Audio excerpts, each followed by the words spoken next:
Are you a brewhead? I'm a brewhead. Are you a brewhead? I'm a brewhead. Y'all are brewheads? Yeah, we brewheads. So pour a glass of craft beer, we can do this. Yeah. What's good, y'all? This is C-Certified Brewhead.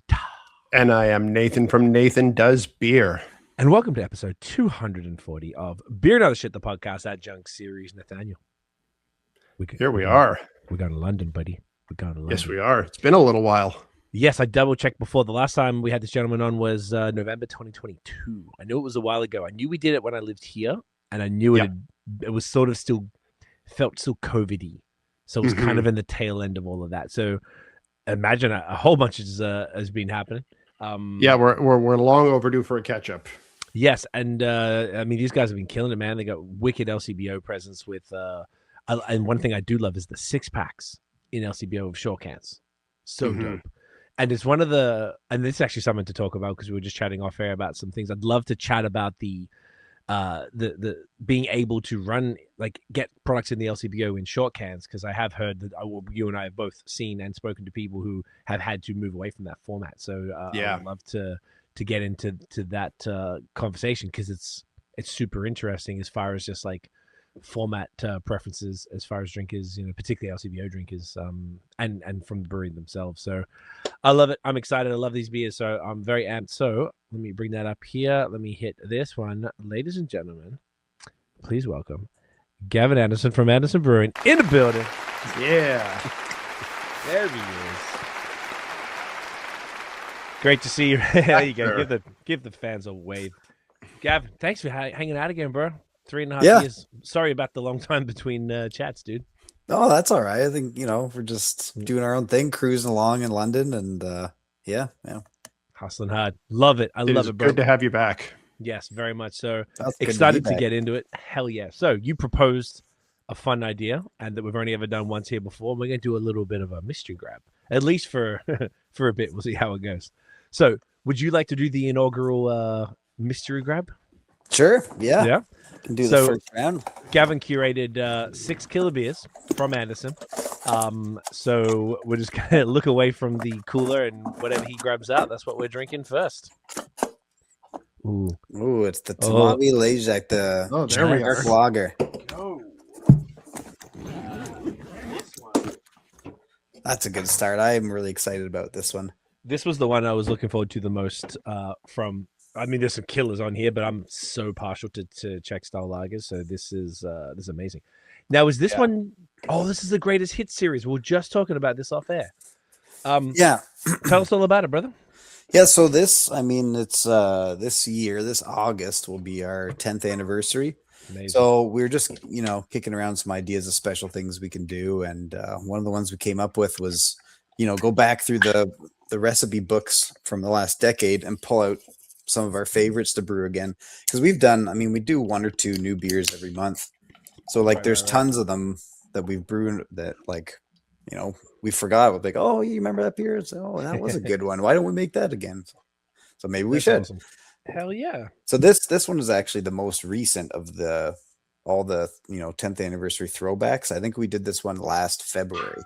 Okay. So I think the other one we have in the pack that's a throwback is from 2018. Okay. So is that the oldest from the 10th anniversary drop? Yeah, I think it will be, yeah. Okay. And actually, we'll get into all the specifics afterwards. Maybe tell us about the beer, and then we can, because I got so many questions about how the rollout looks and everything, because you're doing them obviously long before the anniversary, right? It's like 4 months out. Yeah. We're releasing 1 or 2 new ones every month, but no, this one we made it for the first time last year, and we all just loved it so much that we were just looking for an excuse to bring it back. So it's a Czech-Style Dark Lager. We used all Czech malts from it, and Czech hops as well, and so it's as authentic as we can get, I think, without either going there or importing some people to make it for us. Cheers. But yeah, I think it turned out really nice. Like, you get this nice some milk chocolate notes. It's like not too roasty. It's got a good maltiness, but it's just, for me, I think it's also a perfect spring beer, because like you get the cold 100%. days, cold evenings. It's got a bit of body, it's got a bit of complexity, but like you can still, knock a couple back if the weather's nice. Love it. That sounds amazing. Speaking of knocking them back, gentlemen. Yeah, Great to cheers. see you again, Gavin. Cheers, legend. There we go. Exactly as described. Great. Oh, hell yeah. It's on the kind of lighter side as well for a Tmavý, like as far as like it's almost like a dark dunkel to a degree. Yeah, like we Is that a didn't fair take? go too heavy with the roasted malts. Like I like to be more, a little bit more on the malty side, and you get more of I like the pale chocolate notes too. I find if you go too heavy on the roast that it really, you get the dark chocolate notes, but it really mutes the pale chocolate. So yeah, we didn't go too dark. It's not as dark as like a Schwartz beer or something. It's more of a brownish, dark brown. Yeah, and it doesn't show so much in like in the lighting on Craig's space, but but here and and in Gavin's, like you can see that like with some light through it, it's definitely even has like an amber tone to it. Yes, for sure. Just in appearance. Just in appearance, but everything about this beer is straight Tmavý. Yeah, big time. Yeah, it's beautiful. I see what you mean, like a little bit toned back on the roastiness, but all of those other Czech elements. Oh, it's 4.5 as well, by the way. So it's all those other beautiful Czech elements are in it. Is there do you know what hops are in it? Did you use SARS or anything like that? Yeah, that's all that's in it. Just SARS. Yeah. Hell yeah. This is a banger, dude. And you're right. This is like, it's like that toned down roastiness makes it like just a little touch, because Czech beers are also quite aggressive. This is also less aggressive. This is not as that punchy, intense bitterness isn't up in front and center. So it's very smooth. So it's going down a treat.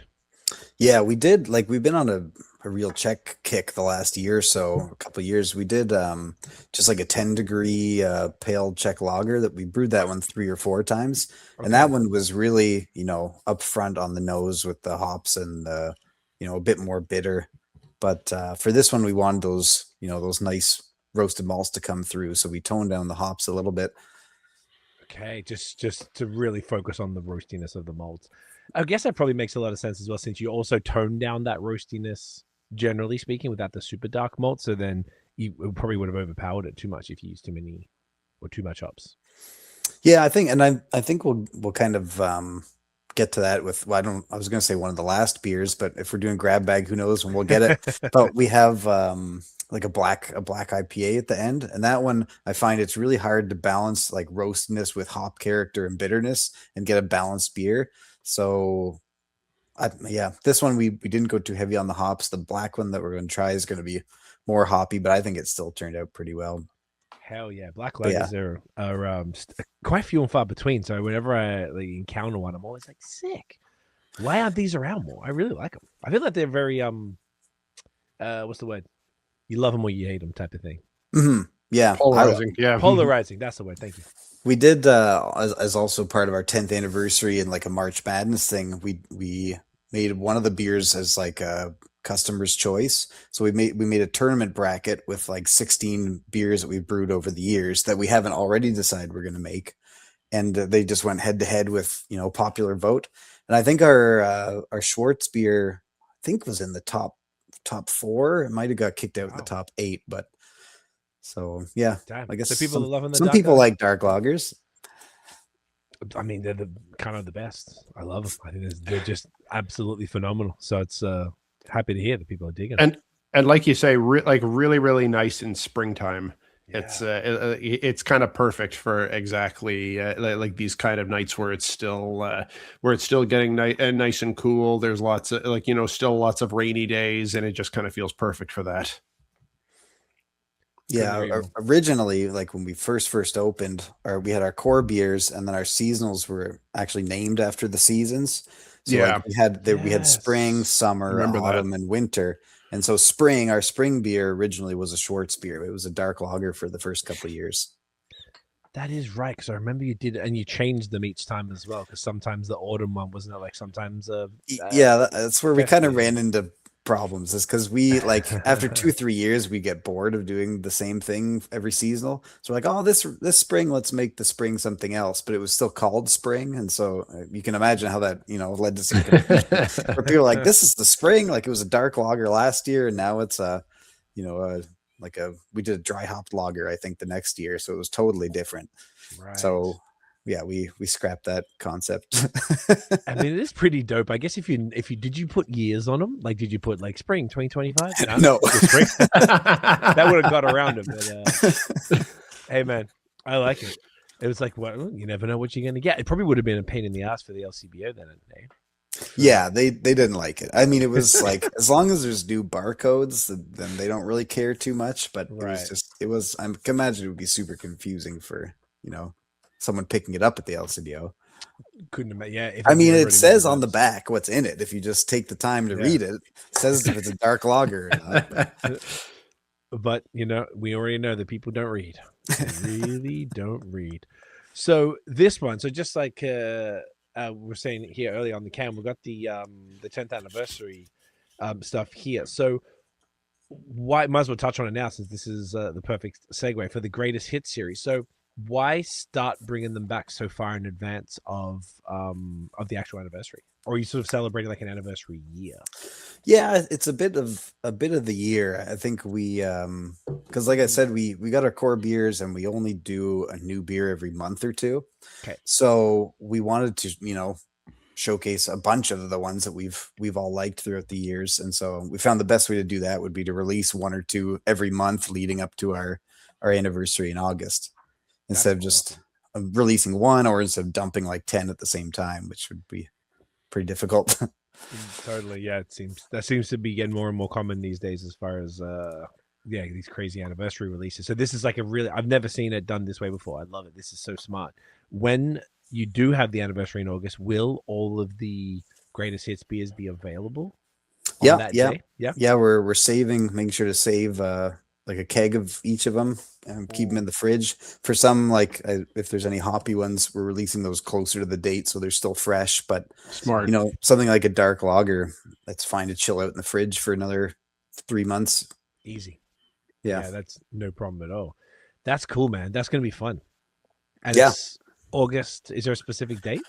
I want to say August 6th, and I know our events manager is going to kill me if I get this wrong. But no, sorry, that's not August 6th. It's a Saturday, so I'm going to say August 8th. Okay, perfect. So like probably the first or second Saturday in August. Yes. Oh, actually, I should just I could just look at our website because the tickets are on sale on there. Oh, cool. So it's a ticketed thing. Yeah. Amazing. We do tickets. It's not. I think it's only $10 to get in, but you get almost the equivalent value in beer tokens. But then we have live music all day. We last year I think we had almost 50 different beers. Jesus Christ! That we all made ourselves. Wow. So it's a big do. 50 all Anderson beers, all from the catalog over the years. No, a lot of them are one-offs. So like we'll have a ton of stuff at the party that you won't see anywhere else. It'll never be in the tap room. It's just one-off. Just for the party. Yeah. God damn. That's cool. So if it doesn't kick, what do you do? Take it home? It depends. I mean, sometimes we'll run them through the tap room, and depends on the beer and how far we got through it. When we're doing one-offs like this, we have some pretty obscure ones and some mainstream ones. So some of them people will try. Like we did one called Black Gold last year, which was it was our gold lager brewed with some squid ink, so it was like jet black. And like that one was very hit or miss. Like you get it and you smell it, you're like, this smells like a fish market, and then you take a sip and it's like, oh, it just tastes like a nice easygoing lager. So I think we still have. Oh, that's crazy! I love that. What was it called? Black Gold. Black Gold. I'm just going to take a look, see if anyone's got photos on Untapped. I'm sure they do. This year we also did for April Fools a couple, just joke beers, but then we got so many comments that were like, are you guys going to make these at the anniversary party? That we're probably going to have to pull a couple of those out too. One was a glizzy goza. So like a goza with smoked malt and hot dogs. Oh, hot dog garnish maybe. Oh, And are these dude. and these are beers that you actually made, not just like joke Instagram posts? Yeah, no, I mean all the ones at the party we've Right, actually right. made there. There's It's some we did. did- I think one year we did a pizza sour, so it was like a sour with tomato and basil. Jesus. Like I'm only telling you the weird ones. There's a lot of like, really good normal beers, but if we're doing anything really crazy, that's when it comes out, is at our party. Wow. Are you doing I was looking, I only found the black gold on the only one that was on tap. There was that photo I showed. So it kind of looked like a blonde lager just with the ink in it, essentially, Yeah. as opposed to like dark like this. Yeah, it makes was sense. like jet black, like it looked like a stout. I don't know. Oh, so maybe it was just that one. There wasn't many Or photos. maybe the sunlight coming through, but Could have been that because it was outside. It looked like, but they also those other ridiculous ones weren't there. That's fun. Do you do you have like a pilot system? You do those tiny ones on? we do. Yeah. Yeah. Our pilot system's like 100 liters, so we'll just rip off 2 kegs. Gotcha, dude. That's so fun. The glizzy goes up, amazing. Yeah, I think that might make its debut this year. So Oh shit! Is it Does it that'd be work? perfect. Like you get a little can of those like Vienna sausages for like a rim garnish. I think that would.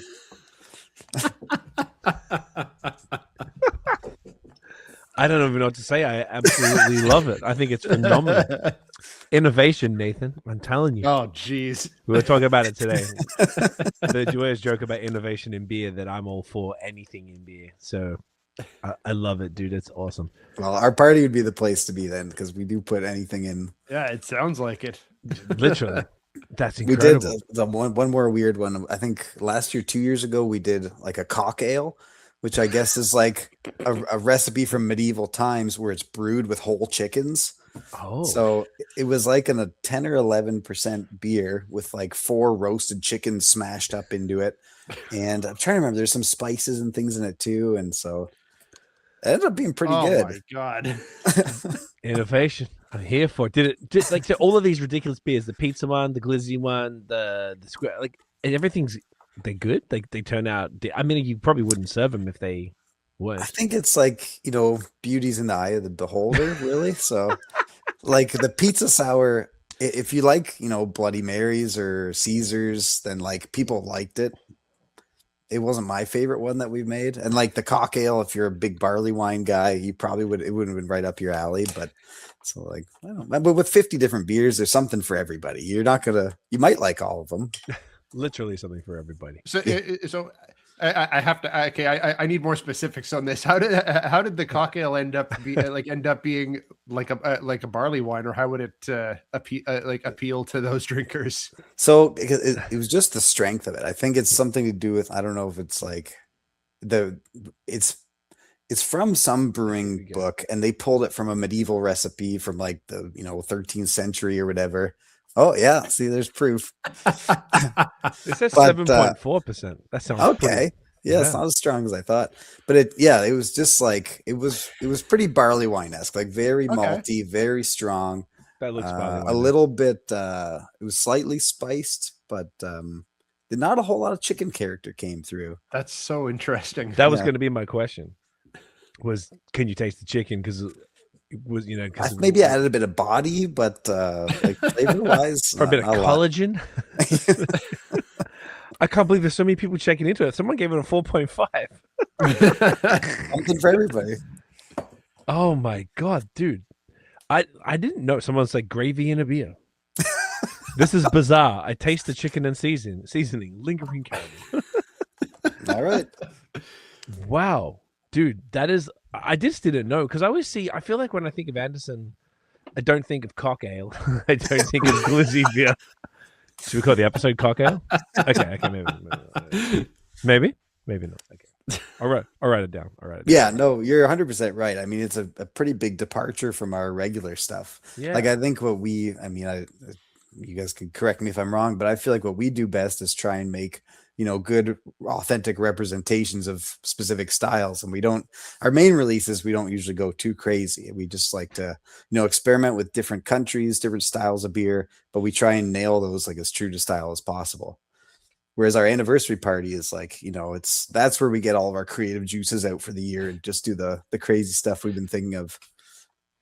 I love it, dude. I love that you do. Yeah, I love that you do give yourselves the space to like to kind of just let loose and and have fun with that, and like it's like I do love that that your shtick is is typically to make very true to style, like so often. But like it's great that you're like that you kind of allow a departure from that for like just to have some fun for the anniversary. That's fun. Yeah, it's almost like that the juxtaposition between that, like one of the best West Coast year-round Westies in the province by far, and then glizzy beer. It's I just think it's awesome, and we're drinking like such a wonderful Czech Black Lager, and I know we've got other real nice on style things tonight as well.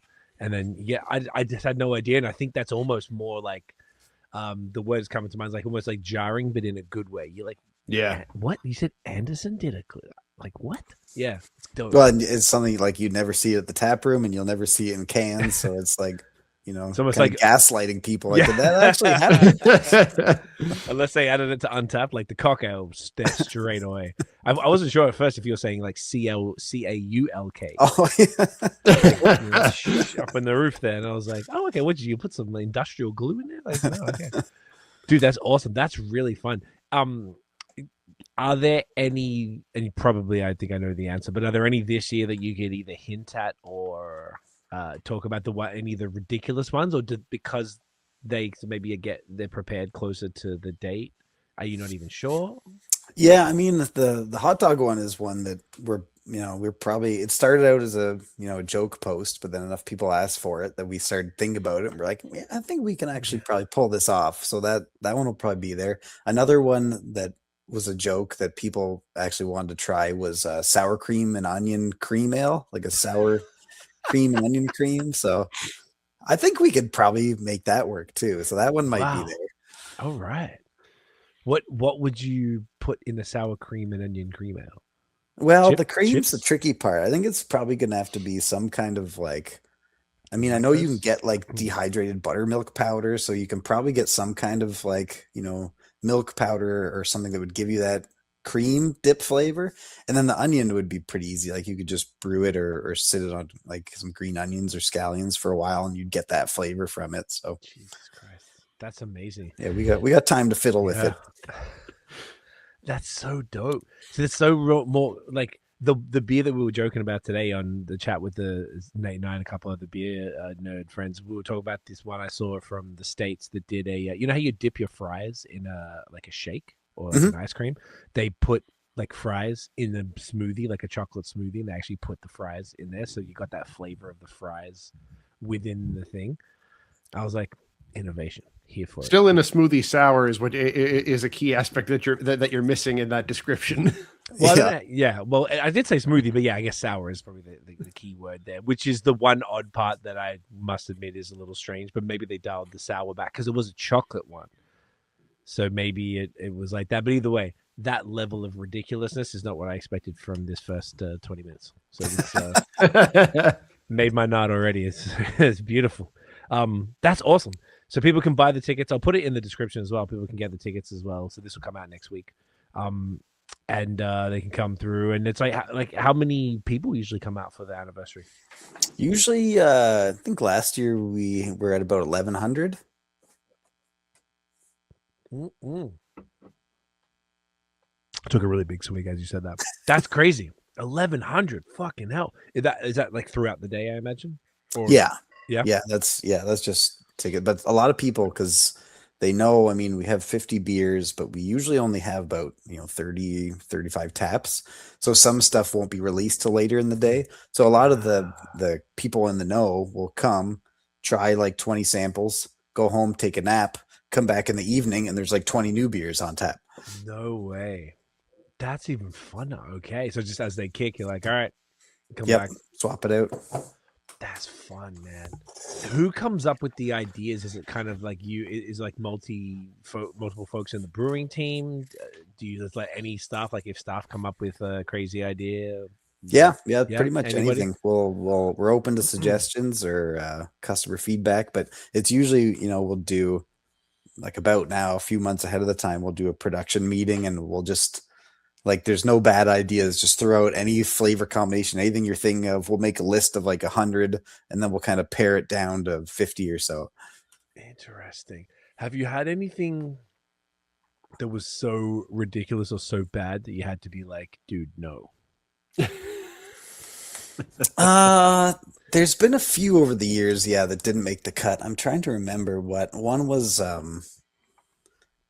I can't remember, but there's been a few where we did the pilot batch, and it was just like, actually, there's some, and there's a few that we didn't like, but we were able to tweak them, and then we were really happy with them after. Like, we made a couple different fruit beers, and they were just like, it was like a fruit lager, and it was too light and too thin. And like, we were looking at all the ingredients we had left, and we had like 6 vanilla beans, and it was like the day before the party, and we're like, whatever, let's just try, just put them in the beer. And then we tried the next day, and we're like, this is way better. Like, this is exactly what it needed. And so that one quickly got kegged and carved up and made it out to the party. But yeah, there's been a few duds. I can't think over the top of my head, but yeah, the ones that, are just, not all of them make it to the big show. So you like, does some get cut like in the meeting beforehand, or some make it through the meeting and actually get brewed, like the one with the vanilla beans there? Then you're like, oh, this is not good. And then yeah, it's very few. Most of them get cut, in that 100 to 50. We'll look at either ones that, if you can't find someone else to back you up, like, yeah, I also think that would be good. If it's just one person saying that would be good, that probably gets cut. Or if we look at it as just logistically, like, some ingredient we can't get a hold of, or it would be cost prohibitive, then sometimes those ones get cut too. But okay, like, all right, so there's real almost like no flavor profile like that would. I was trying to think of the most ridiculous thing. I don't know why. Like, I hate pickles, so people keep doing pickle beer, but that's not even that crazy compared to any of the stuff we've just been talking about. Yeah, no, we haven't done a pickle one yet. Well, maybe that's one. Yeah, never say never, but hey, it's time. You got the 3 months and change. Let's go. That's awesome, dude. How you guys feel about the next one? Yeah, let's do it. Let's go for it. Nate, you want to do the lucky dip? Sure. I'm nervous. Open up the cooler. Let me see. Give it a bit of a mix. Okay, what are we gonna do? Here we are. Italian pills. Ooh, all right. Italian pills, nice. Let's go. That was a nice little drum roll effect there. Yes, it was. It says called drum roll bongos. I thought I had more better ones than that. Bongos are a little bit strange for a drum roll, but yes, Italian Pilsner. Big fan of this style. Yes. Now, is this one is not from the greatest hits? I imagine you've done this one before. Yeah, we have. Yeah, but it was, I think, last year might have been the first year we did it, and we'd already planned to bring it back before we came up with the greatest hits beers. So technically, I guess it's it's coming back, but. Not quite involved as such. Yeah. And when was that? So this one has been done, you said, just last year for the first time, and that was your only time? I think so. I think last year was the first time we've done it. We might have done it, but we've done it a couple times because it has been a staff and customer favorite. Hell yeah. Yeah, Italian Pilsners. I mean, you just can't go wrong. It's hard to go wrong, yeah. Yeah, they're just such a great style. And what did you guys go with for the hops for this one? It's 100% Saphir. Okay. Is that the Italian Pilsner hop, or is it sort of, because I always felt like, you can just like smell a beer and it's like, oh, that's an Italian Pilsner. Yeah, I think it's pretty commonly used for Italian Pils. It lends a really nice, like, soft herbalness to it, but you get a bit of like lemon zest too. And I think it makes a nice Italian Pils. Lemon zest, as you said that. Yeah, that's really clear on the nose there. Yeah, Sophia. Is Sophia German? Czech? Yeah. German, right? Yeah, I believe so. I don't not sure why it's kind of the default for Italian Pils is, but I don't really know any Italian hop varieties. There's a couple French ones and a lot of Czech and German, but yeah, not that I can think of either, as far as Italian ones. Too valuable to grow grapes instead. I guess they don't want to grow any Yeah. hops. Can't waste the ground, gentlemen. Put that in you. Cheers. Cheers. Oh yeah. There it is. It's just like wow, that's so good. It's like unmistakable the Italian Pilsner vibe. Like I feel like it'd be one of the most obvious styles to do blind. I mean, I say that now, then I'll do it and fuck it up. But you know what I mean? Like I just feel like every time I have one, I'm like they just so doesn't matter like where it's from. I feel like it's just so fantastically to style. And I guess I never would have picked it. Would have been Sophia to deliver that that exact flavor profile, you know? Yeah, no, I know what you mean though. They are very distinctive. Like whenever you get one, I think it's like the combination of what hops are used plus the dry hopping aspect. Like not a lot of pilsners are dry hopped. Some are, a lot of good ones are, but Italian Pilsner is like a style requirement. They have to be dry hopped. Yeah. Okay. And an interesting thing too is that there's definitely a few like there's a lot of breweries, in fact, that will just kind of do a dry hop Pilsner and call it an Italian Pils, but it won't necessarily be that like Saphir hop. It'll just kind of be like whatever you feel like dry hopping it with, and that'll obviously have a lot more variation. But but like this one is definitely a little more distinctive from just kind of any dry hop, because like the lemon zest thing for sure, it's also super dry with a big with a big peppery note too, that I find like it's kind of got that kick of spice to it too, which I think is another one of the more distinctive like specific Italian Pils kind of notes. Mm-hmm. Yeah, I would agree. I like the the mix between fresh lemon, a little bit herbal, and then it's got a bit of that spice kick too. But yeah, the peppery is exactly what it is. I imagine that's from the Saphirs delivering all of that. Mm-hmm. Yeah. The base malt is just Heraclea Pils malt, so just like a Italian Pils malt. So pretty much all the character in this one, or most of it, is the hops. It's just a pretty heavy hop dose, late edition hop dose, and then a big dry hop. Love it, man. And is this sorry, I might have asked this before. I apologize if I did. This is the second time it's come back, or it's come back multiple times. Well, I think we've brewed it at least 3 times. At least 3 times. It might be 4. Like last year, I know we did it a few times. I just don't remember if last year was the first year or if it was the end of 2024. I don't know. I'm not sure if you guys have the same thing, but I do feel like since 2020, all the years kind of just blend together. So I can't. It was sometime between COVID and that was when we did it. That's all I can tell you. And that makes complete sense. Yeah, dude, I feel you. It's like it's hard to sort of remember what the hell was going on or when what happened. It's it's a complete blur. I was also asking because in Untapped, there's the Italian Pilsner check-in, and then 2026 version that was separate. It's the same beer, so it maybe somebody just made a new Untapped. That would make sense. Untapped page for doing that, yeah. But it's this is great, man. I forgot to ask for both of these. So for all the beers as we're going, where can everybody get all these beers? Because I know sometimes it's brewery only, sometimes it's LCBO, etc. For the Czech Black Lager, where's that bad boy? Is that brewery only? That one's brewery only, yeah. Okay. Italian Pils? The Italian Pils is in the LCBOs now, but the window is rapidly closing. It was our spring seasonal, which I think was February, March, April. So it's like the end of this month. We won't be stocking them anymore. So you might still find it on the shelf here or there. But it's in the LCBOs, but its window is closing rapidly. Gotcha. So it's one thing to clarify: when you say brewery only, does that include available to order online? Yes. Shipping across Ontario. We ship anywhere in Ontario. So if they ever get their act together with this, the interprovincial trade deals, maybe we can ship anywhere in Canada. But for now, just ship anywhere in Ontario. Did you see the stuff about Nova Scotia and Manitoba? Yes. Yeah. So they are getting there, but it's still kind of province by province. So. I guess that's true. We could ship to Nova Scotia.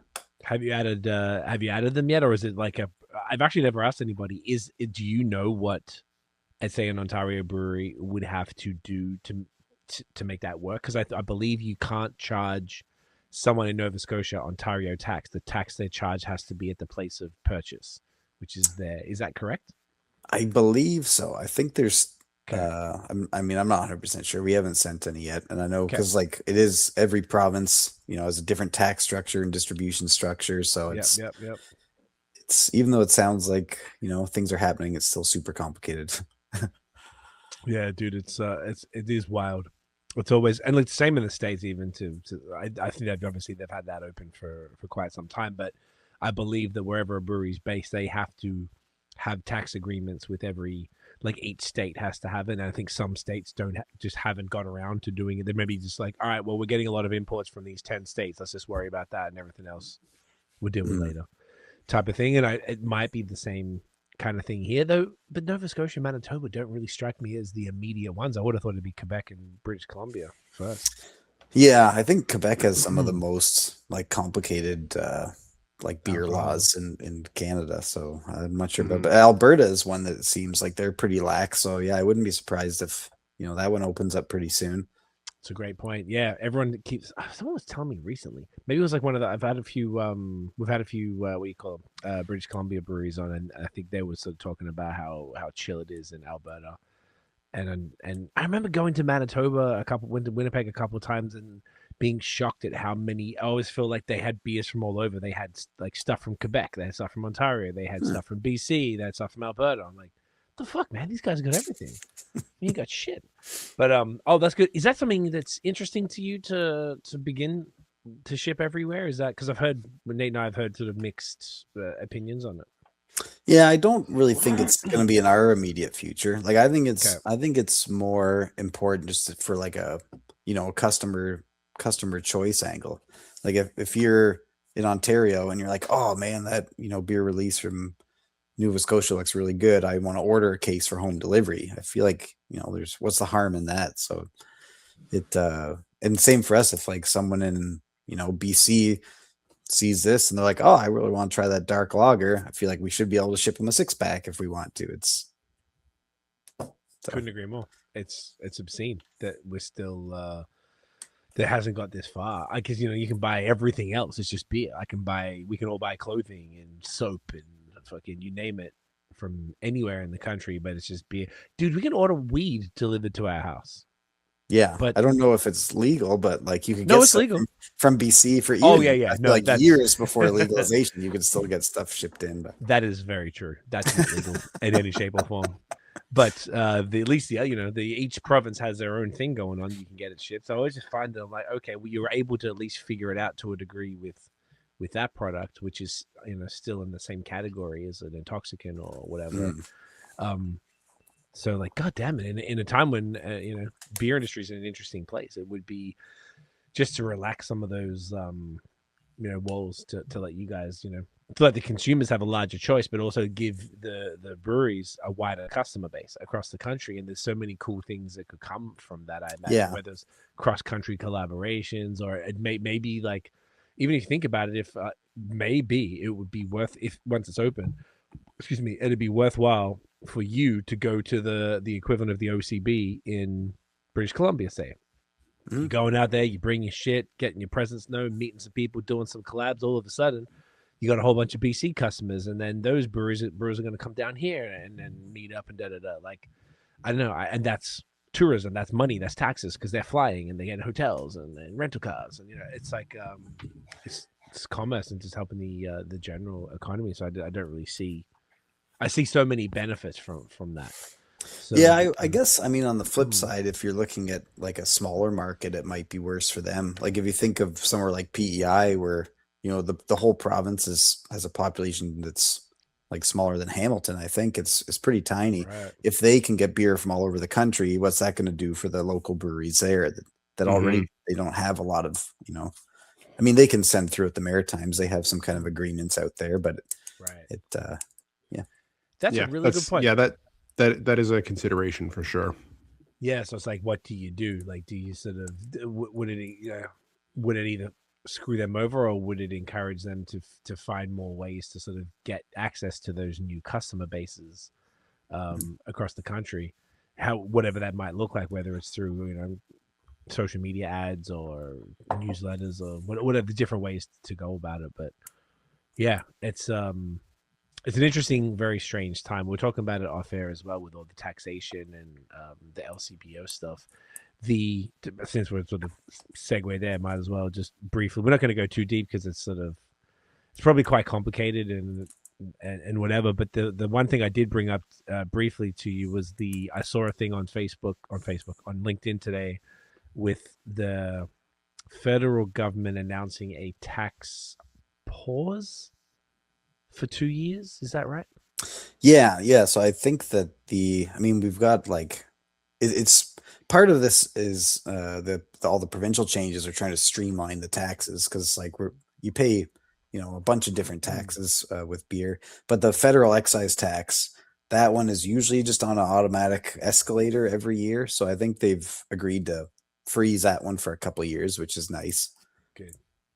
And then that does that benefit everybody equally, or is it Yeah, that one it applies to every brewery in Canada, and it's on a tiered setup. So I think it's 2,000 hex and under, you pay a certain rate, and then the next bracket is 2,000 to 5,000, you pay more, and then 5 to 10, I think, or 15. I'm not sure what the next bracket is. We've only gotten just into that one, so I don't know what the upper limit of that one is. But right. But yeah, so that's good. That'll help everybody. It's not. It's one of the smaller taxes compared to the provincial ones, but it's not going up, so that's good. It's something, right? Yeah. Has there been any movement on that? I know that there's sort of really been lobbying, the OCB specifically. I'm not sure if the CCBA, CCBA have been participating in that as well. But is there any movement as far as the Ontario one is bringing that down?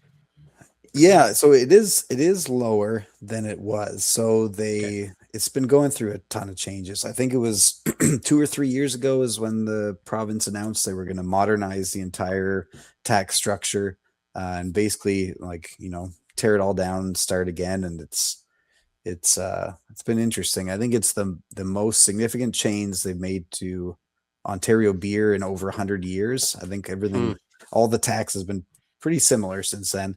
So what they're doing is right now for a provincial tax, you're paying a basic volume tax, and you're paying a packaged beer tax, and you're paying a draft beer tax, and you're paying an environmental tax. And so their plan is to take all those and roll it all into one new tax. That's just basically an LCBO markup. So that the LCBO is just going to, tack a certain amount on to every drop of beer sold, and that's going to replace the many taxes that we currently have. Well, I guess we don't currently have it. It went into effect 3 weeks ago. So right. So they're removing taxes to add a different format of taxes. That's going to replace. Yes. Yeah. So they're removing the taxes to add a markup, which coincidentally is the exact same amount that the taxes were. But I should say the taxes are less than they were 3 years ago. Two years ago, or about a year and a half, they agreed to drop the provincial basic tax for small breweries. And so that is the rate that the new markup is based on. So it's not less than we were paying 6 months ago, but it's less than we were paying 2 years ago. Okay. Well, that's something, I guess. Yeah, it's something. Yeah. It seems like a lot of headache and a lot of, change to not really change anything, but to ultimately end up pretty close to the same place.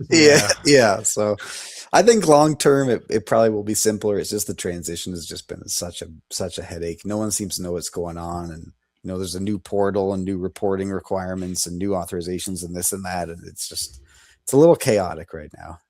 Yeah, the portal, that's why I remember people talking about the OCB portal, and they didn't really have any answers for it, and it was just seemed like a little bit sort of they were rushing it through on their end, probably not anticipating the sheer volume of sort of questions from the industry that they didn't have answers to. So I'm sure they were just the people who were answering the questions. We're just told from the higher ups that this is what's happening. Like, all right, and then they get yelled at, and yeah, so it's kind of pretty rough. But yeah, hopefully that it continues to keep coming down. Are you like a member OCB? You do all that stuff, right? We are, yeah, we are an OCB member. So yeah, it's been good. They've been good. They've been, I mean, doing their best to walk everybody through this transition, even though, like, I mean, they only know what the LCBO tells them, and the LCBO,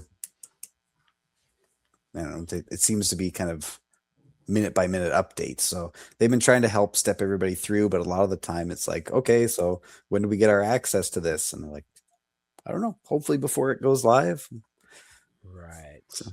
Yeah. Okay. Well, yeah, that's crazy. I do hope that gets sorted out, because it's sort of, we see stuff like I guess I paid more attention back in the OCB in November just because it was front and center. Lots of people were talking about it. And now I've just seen like little updates here and there, but nothing like significant, I guess, that's sort of indicated that like a lot has changed. So yeah, it's very interesting times, eh? Yeah, it's different. A lot has changed. Like now, so starting now, the LCBO is like the wholesaler record for every drop of beer sold in Ontario. Okay. So even if we sell a keg to a bar down the street, legally, we are selling it to the LCBO at wholesale price, and they're immediately selling it to the consumer.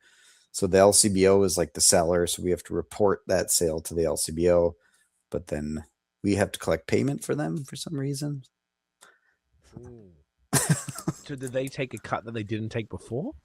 They do, but the cut they take is what used to be the provincial beer tax. Oh, so instead of paying it to the province, you're paying it to the LCBO, who's owned by the province. So right. So you changing the collection still happens, but you're just paying a different bill in your online banking or whatever. Yeah, pretty much. So it's complicated for no reason. That's what it feels like.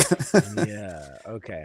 Was there intended to be? Sorry, this is probably the end of it. But was it intended? This change intended to sort of make life easier, or to? I think it eventually should, because like I said before, we were paying, the draft tax, the volume tax, the environmental tax, the markup, and it's different for, like, we'd have to report what we sold payments through our tap room, what we sold to bars, what we sold to grocery, what we sold to beer store, what we sold to licensees.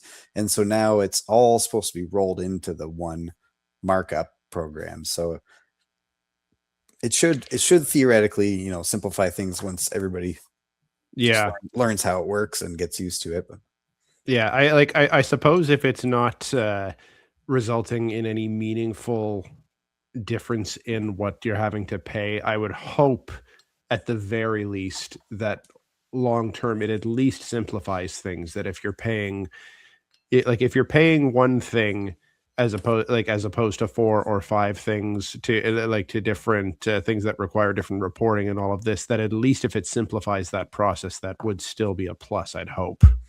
Yeah, you'd hope. I mean, the problem is I already had all my spreadsheets set up with my macros and everything. Yeah, just do it automatically. And now I got to build all new spreadsheets. So. Yep. It'd be better if they supply them at least, since they're going to change all this information and make everyone do this work.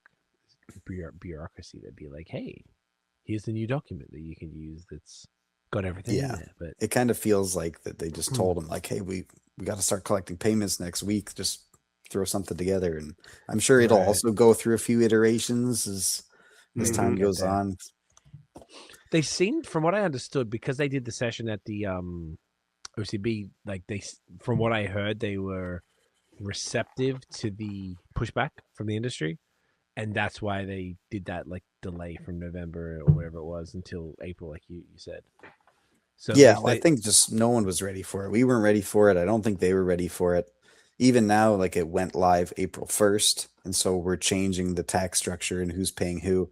But there's still some that has to be paid to the Ministry of Finance through the province, but they don't know how to make the reporting work through the new LCBO system. So they've announced a 3-month pause until they figured that out. So it's, I think that it doesn't matter how long they push it down the road. I think no one's going to be ready for it until they just make it happen. And then we figure out all the bugs and just, he's gonna do it. Yeah, just gotta do it. Taxes, man. It's so crazy. So at least that's it seems like there's like some positive things coming in the future. Maybe it's a start of like the deeper conversation with everybody as far as bringing those down to a bit, the taxes down, particularly the provincial. Yeah, and I think it would be really nice to make a more tiered structure. Like, other provinces like Alberta, they have like a ton of tiers where it's like, 0 to 100 hex, 100 to 500, 500 to 1,000, and the provincial tax follows that. And this new structure is just a flat rate. Every microbrewery in the province, if you're brewing 300 hex a year or 30,000 a year, it's the same markup for everybody. So it would be nice if they could, continue to modernize this and yeah, I guess make it more fair and equitable for breweries to have the different sizes, obviously different capacities, and it's not really fair to treat the small guys like the big guys. Yeah, in that way. Interesting.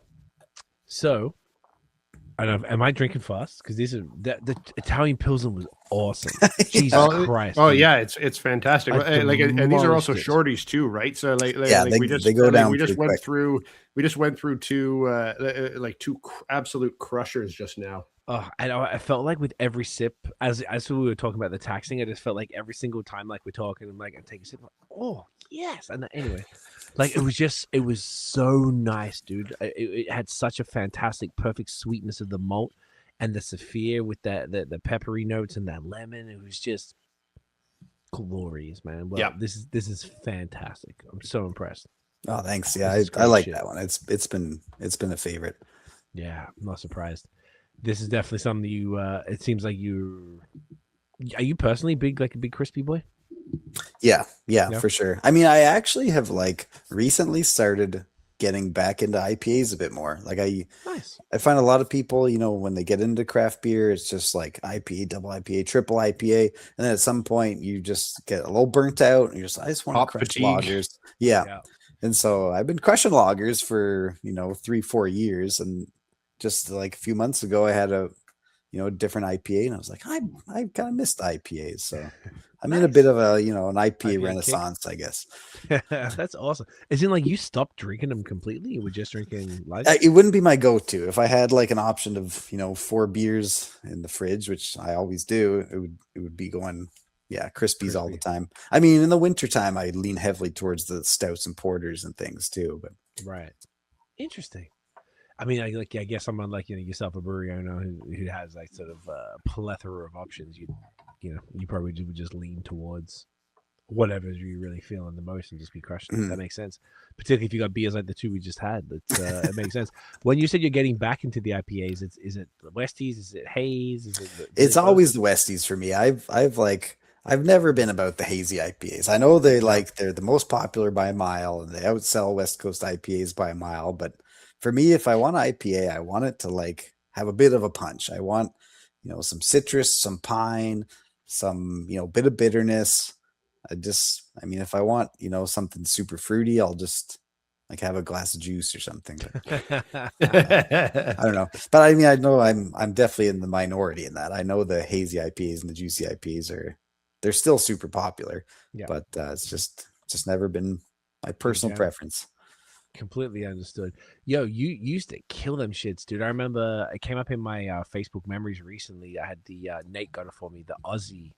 It was called Aussie. Oh yeah.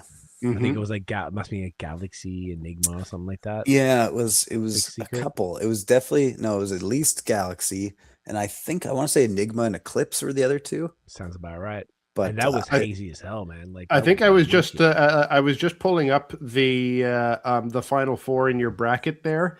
Okay, no, sorry. The Aussie IPA wasn't in the final four. It was in the it was in the final 8. The Aussie IPA. Oh yeah. Oh, that's good. So it was like a legit haze from a brewery that big time, self-professed, not particularly into it and not loving it. Like even for I've had it 3 times. Nice. 2022. That was one of the beers that we had the last time we had Gavin on. It was. Right. So that's why I've had it 3 times in 2022 because I what was another one then, Nate? Because for Montreal, that's when I was here in Montreal. I have a picture of might have been there were a few single hop ones that we had over the years it might have been one of those. Okay, so maybe I'm thinking of that. But either way, I just recall the haze that's being pumped out of Anderson is It was good. It was really good. Yeah, it was fantastic. And typically, and we've said this on the pod before, that like, any brewery that brews any style that they're sort of doing because people want it as opposed to they really love it, it can turn out pretty good, but sometimes it doesn't. I'd say almost more times it's kind of like, yeah, you can tell this is not really their jam. They're just doing it because people want it. I would never have been able to tell from the haze I've had from you that isn't particularly, what you're vibing off. So, which is a great sign. I mean, just because I don't like it doesn't mean I'm not gonna, do my best. And like we also, I'm not the only one on the brewing team. So there's a lot of people who do like hazies, and like so they've had some great suggestions with tweaking the whirlpool timings and temperatures and hop additions and things that make the hazies a bit better. And right, so, yeah, I'm all about it. But hell yeah, dude, I respect it. I love it. So with that, shall I do the mystery? Yeah. Yep, you're up. Your All poll. right, boys. All right, let's see. What are we drinking? Okay. Oh, we're doing the cream. Ooh, all right. Cream ale. Creaming it up. This is the is this I know the IPA is a flagship, but I guess you got multiple. This is definitely a flagship though, because it's the printed can, not the wrapped. Yep. Yeah, this is one of the OGs, and we still one of the few cream ales that are year round in Ontario. Is that I think fair? I mean you'd be surprised. We kind of joke that there's like 8 year-round cream ales in Ontario and 5 of them are in London. So it seems like everybody in town has a cream ale, but yeah, it's not a style that you see a lot around the province. No, I feel like it's kind of few and further between. Oh, we got the same glass here, Nate. Look at that. Didn't even coordinate. What an excellent choice. Yeah, I felt like it's kind of like it's an ale, but it's kind of a crispy. So I was like, this is like a nice little mini glass for it. Yeah. What's the ultimate consumer for the cream ale? Like, is there like, oh, that's a cream ale drinker, like right there? Is there anybody that you can identify as like characteristics? Are they particular age or gender or interests or something like that? I mean, I find for us, like it's just kind of it's maybe our most mainstream one. It's the one that we see most people drinking around London. So it's hard to pick a demographic. Like we originally made it to be, like the gateway beer, like the blonde or the light beer for the guy who has never heard of craft beer and just wants a Bud Light or something. And so, but I think that like that's kind of doing it a disservice, because it is pretty complex for a blonde.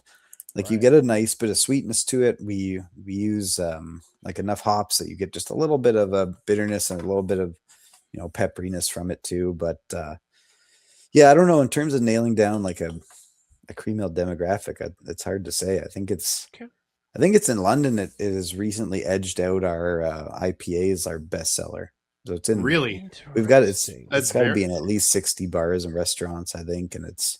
Jesus, seems like it seems like it must just be like, but no, obviously not just, but it seems like definitely at the very least a regional thing, if for no other demographic.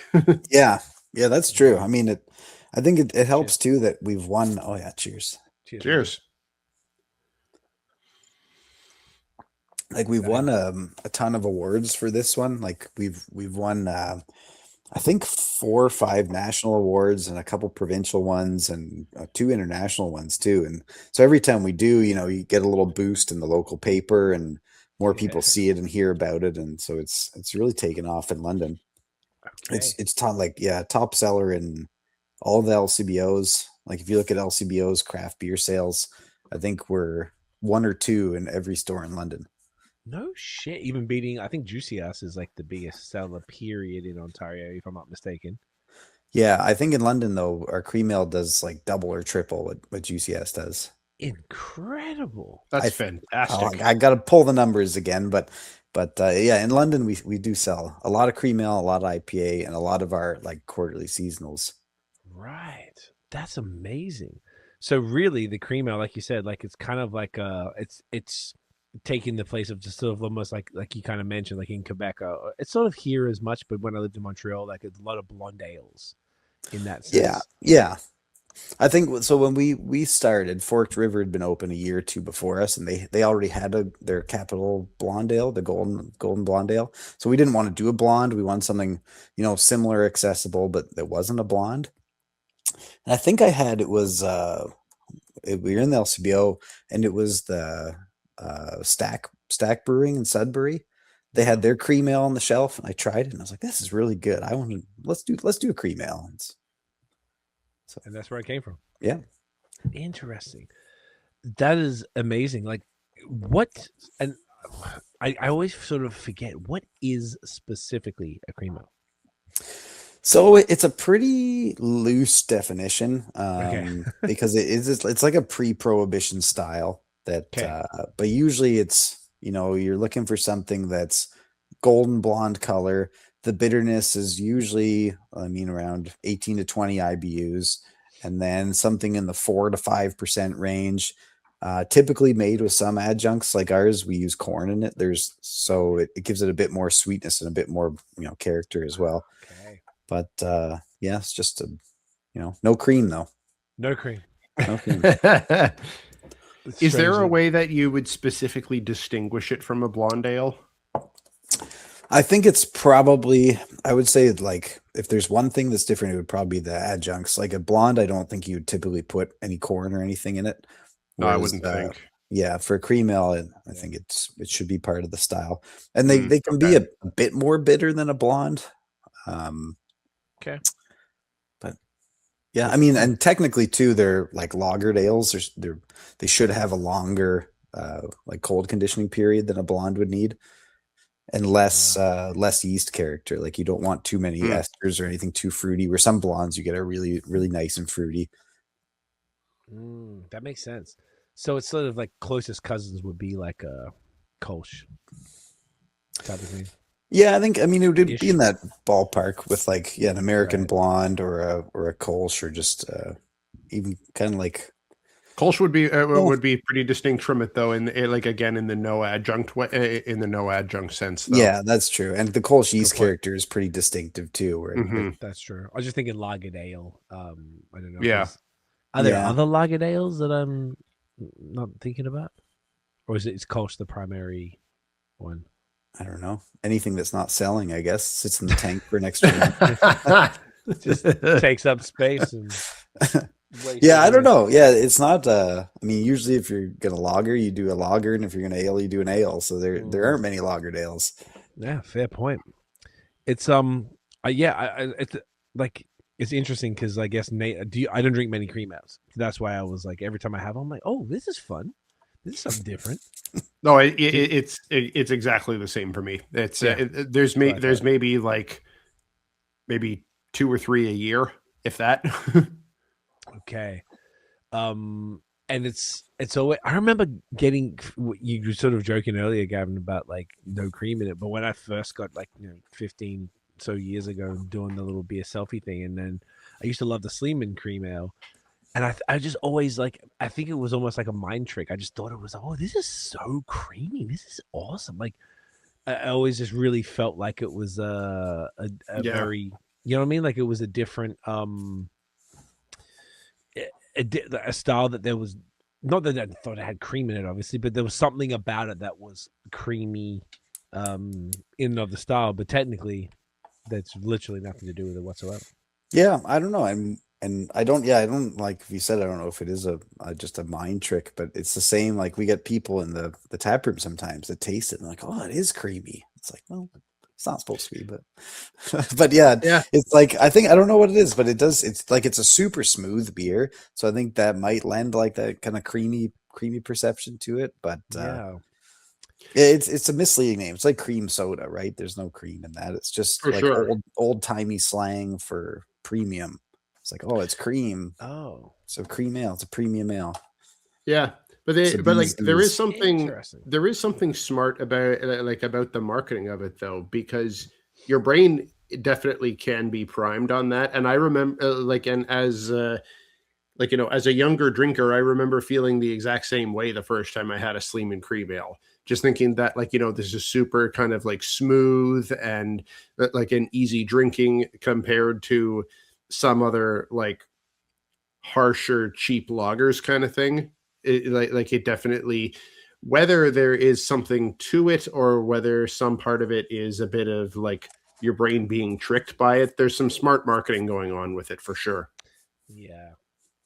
Yeah, it's interesting, and particularly if you're a like I got into them obviously, you know, in the early days of drinking back in 2011. You're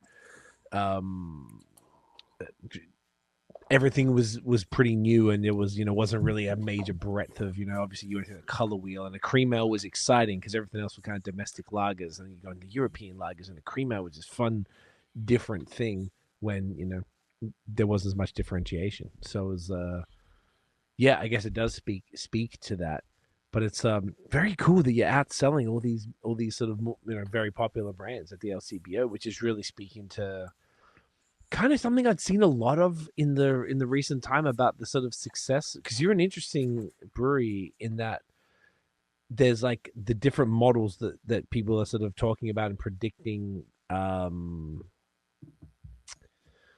the way that things are going. For example, like, you know, it's either like a distribution model or like a neighborhood model. So you're in London, you obviously killing it at the brewery, but then you got the distribution model, and then in London itself, they're not even always going to the brewery, they're going to the LCBO, to the point where you're beating out provincially the biggest the highest selling brands. That's fascinating.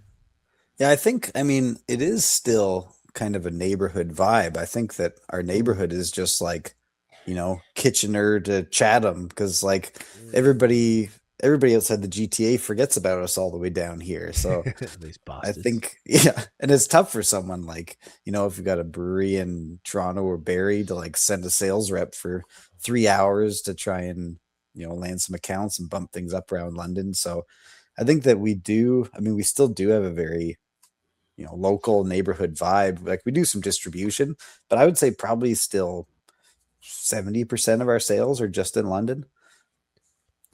So it's Damn. So it's really like, so the it's like the neighborhood vibe that you're referring to has gone, like, it's kept it in London, but it's grown beyond the physical taproom presses, and it's like they're supporting you through the local LC, or at least within that general region, and like you said, down to Chatham, which is like on the way to Windsor.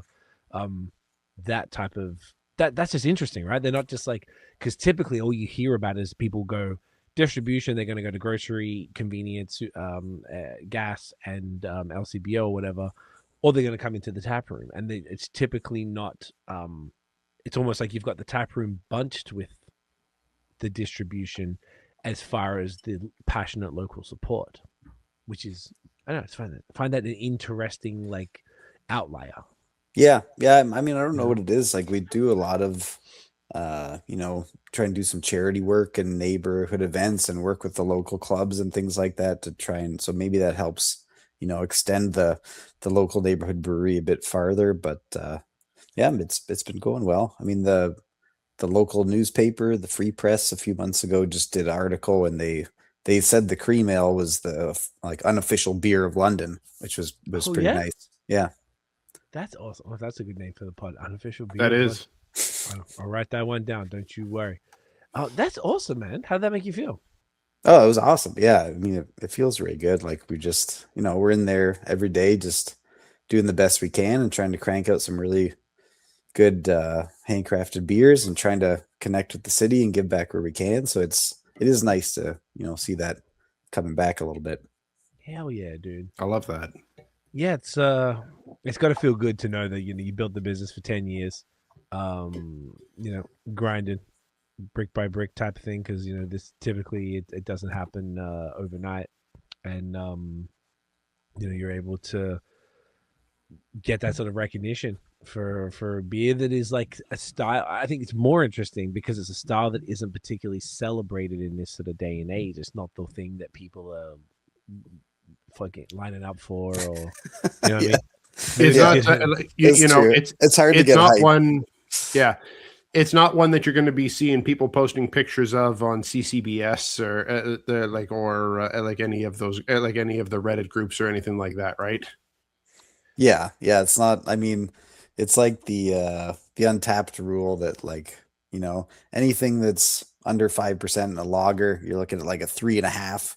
If it's dark and 12%, you're in the 4.5 plus range. So it's, or if it's yellow and murky. Yeah, for this kind of style, 3.5 equals 5. Yeah. Yeah. Basically, best lager I've ever had. 3.5. Yeah. Exactly. I don't know what our untapped score is for the cream ale. I just I'll tell you right now. I've just moved away from it. You read a few reviews and it's just like, what am I doing Well, here? yeah, you gotta almost like, it's almost the same as anything. You gotta take it with a grain of salt. The average is for 3.3 check-ins is 3.61. Okay, all right. So pale beer. That's not horrendous. It's not. I think it's, even if this was like a Pilsner, I'd probably expect it to be a touch higher as opposed to a cream ale. Mm-hmm. But I think that speaks to the quality of the product. Yeah. And as well, I wonder, like, the people who are drinking cream ales, like, are they avid Untapped users that are checking stuff in, or are they maybe a bit more casuals? Well, that's the thing, is you see a lot of the reviews and it's just like someone has a double IPA and the review is like, I don't like IPAs, half a star. Yeah, I'm like, you don't know if it's good or not. Shut up. Yeah. Yeah, although, like, I've Like, seen, why did you buy it and drink it if you know you're not gonna like it? Just yes. Wasn't Greg from Counterpart was like, oh, some people will find a fucking like an IPA in the back of the fridge that's 4 or 5 years old and then rate it based on how it tastes now, knowing that it was 4 or 5 years old. It was supposed to be a month old. No, that's horse shit. Yeah, it's that's one of those cases of, like, you know, if you absolutely insist on being a completionist with your Untapped check-ins, just don't put a rating on it, for fuck's sake. Or give it the other. If you had it beforehand, it's either don't give it a rating or give it a rating that you had last time, because you know that this one isn't it, and that's not the brewery's fault. The beer was good. It's just you left it in your fridge for 4 years. Yeah, how's it getting a 1 now when it was a 4.5 before? Yeah, excuse me. I don't put a whole lot of faith in Untapped scores. It's hard. Like, I mean, when we've done stuff to competitions and, you know, there's like BJCP certified judges, like, the feedback is usually pretty good, and that I find is helpful. But if it's just some guy that's like, I don't like dark beers, I tried it, 1 star. It's like, that's not really helping us improve or develop. But no, there's not a whole lot of feedback you can take from that. But you know what does count, when, like, you know, when it's beating out like the top selling beer in the entire province in like in your own city, those results speak for themselves. Yeah, well, that's kind of how I look at it. Like, we sell enough of it that it can't be that bad. Yeah. Maybe that's the episode name. Can't be that bad. I like that. It's I think it's even cooler, to be honest, that there's a style that isn't, you know, hasn't been people, like, it's not like an exciting style, but it's obviously exciting enough people to make it one of the biggest selling beers in the unofficial beer of London, Ontario. So, like, I don't know. I think it's interesting and cool that it's got to that sort of level. Yeah, like, I mean, for me, I think it's just like, it's kind of in the sweet spot of, you don't want like a macro lager, but maybe you don't want like an IPA or something heavier. So it's like flavorful. It's got some body. It's got a bit of complexity, but it's still pretty, like, super crushable. Right. Yeah, and that's exactly I guess we didn't even talk about it. Yeah. I don't even really know what to say. It's such an interesting thing. It's got like a beautiful bready element. The bready malt, am I getting some citrus, like some sort of like almost like, or am I having some hangover from the Italian pills with the like a lemony citrusy thing going on? I personally don't taste citrus, but like with the corn edition, I definitely do get like a bit more sweetness to it than than the previous one. Like, like if I was taking this completely blind, like, it would almost be like a honey sweetness is kind of what it comes off as to me. Yeah. Honey Yeah. I mean, sweetened. and like the finishing gravity is not that much higher than the Italian pills, but it is that I do think it's the corn addition that really adds that perception of sweetness to it. Yeah. Yeah, it's super interesting, and it's just like, I don't know, like this is a beauty of kind of doing the pod, because when you're sort of left to your own devices, you just kind of go to your, maybe as you were saying, Gavin, like, you're drinking all the crispies, and you kind of, now you move to a Westy kick, like Nate and I. We kind of drink a bit of everything, but I mean, I don't really drink Hefeweizens, or I don't really drink a lot of Belgian beers, or I don't drink cream ale and things like that. That, like, on the pod when they come up, you're like, cool, this is like giving us the opportunity to drink something that we wouldn't go out of our way to drink. And I always find it super interesting, even if it's still not maybe something that I would always reach for. It's like, fuck, man, yeah, cream ales are dope. But like, man, Hefeweizens can be really sick, and you sort of like forget. And this is like an opportunity to do that. So I always appreciate that. Absolutely.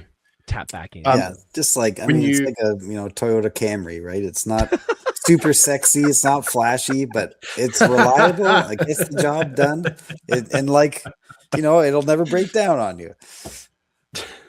That's amazing. I'm gonna write that at Toyota. The Toyota Camry of beers. That's hilarious. I think that might be the episode. Yeah, maybe. You just mentioned gravity there for a second, which reminded me of something I meant to mention earlier. I'm not sure if we've talked about this before, but on all your cans, I love that you do this, that you've got these stats like listed here for each of the beers. I'll see if I can get my camera to focus here in a second, but you've got these circles below the description, which which show the IBU, the SRM, the original gravity, and the final gravity. Which I think is pretty dope. It's the kind of thing that might not mean much to the casual drinker, but just if you're curious to have that data there is pretty cool. Yeah, no, I think it is definitely just there for the beer nerds, because your average person, they maybe know what they mean, maybe don't care. At least IBU is pretty recognizable. I feel like most beer drinkers pretty common now. But I like to have it on. I mean, like, I like people to know what they're getting, and that's why our beers are named what they are. The cream ale is a cream ale, the Italian pills is an Italian pills, and then the having the stats on the back is just another level to that. You can see like how bitter it's going to be, how is it going to be dry or sweet, what the color is going to be, and it just the can's opaque, but I want people to have the best sense of what they're getting before they buy it. Have you ever run into any issues with calling? This came up on another pod, actually, with an Australian brewery recently that also did the same thing, like called the beers by the style. If you did another different version of, say, like the Westy, you did an alternative version, but that name, like, say you had a bit West Coast IPAs already taken or whatever, like, what have you ever run into that? And then you're like, oh fuck, what do we do? Do we have to call it something else? And you're like, kind of. I mean, there's only a few beer styles that are like commonly known as styles, but are also like trademarked.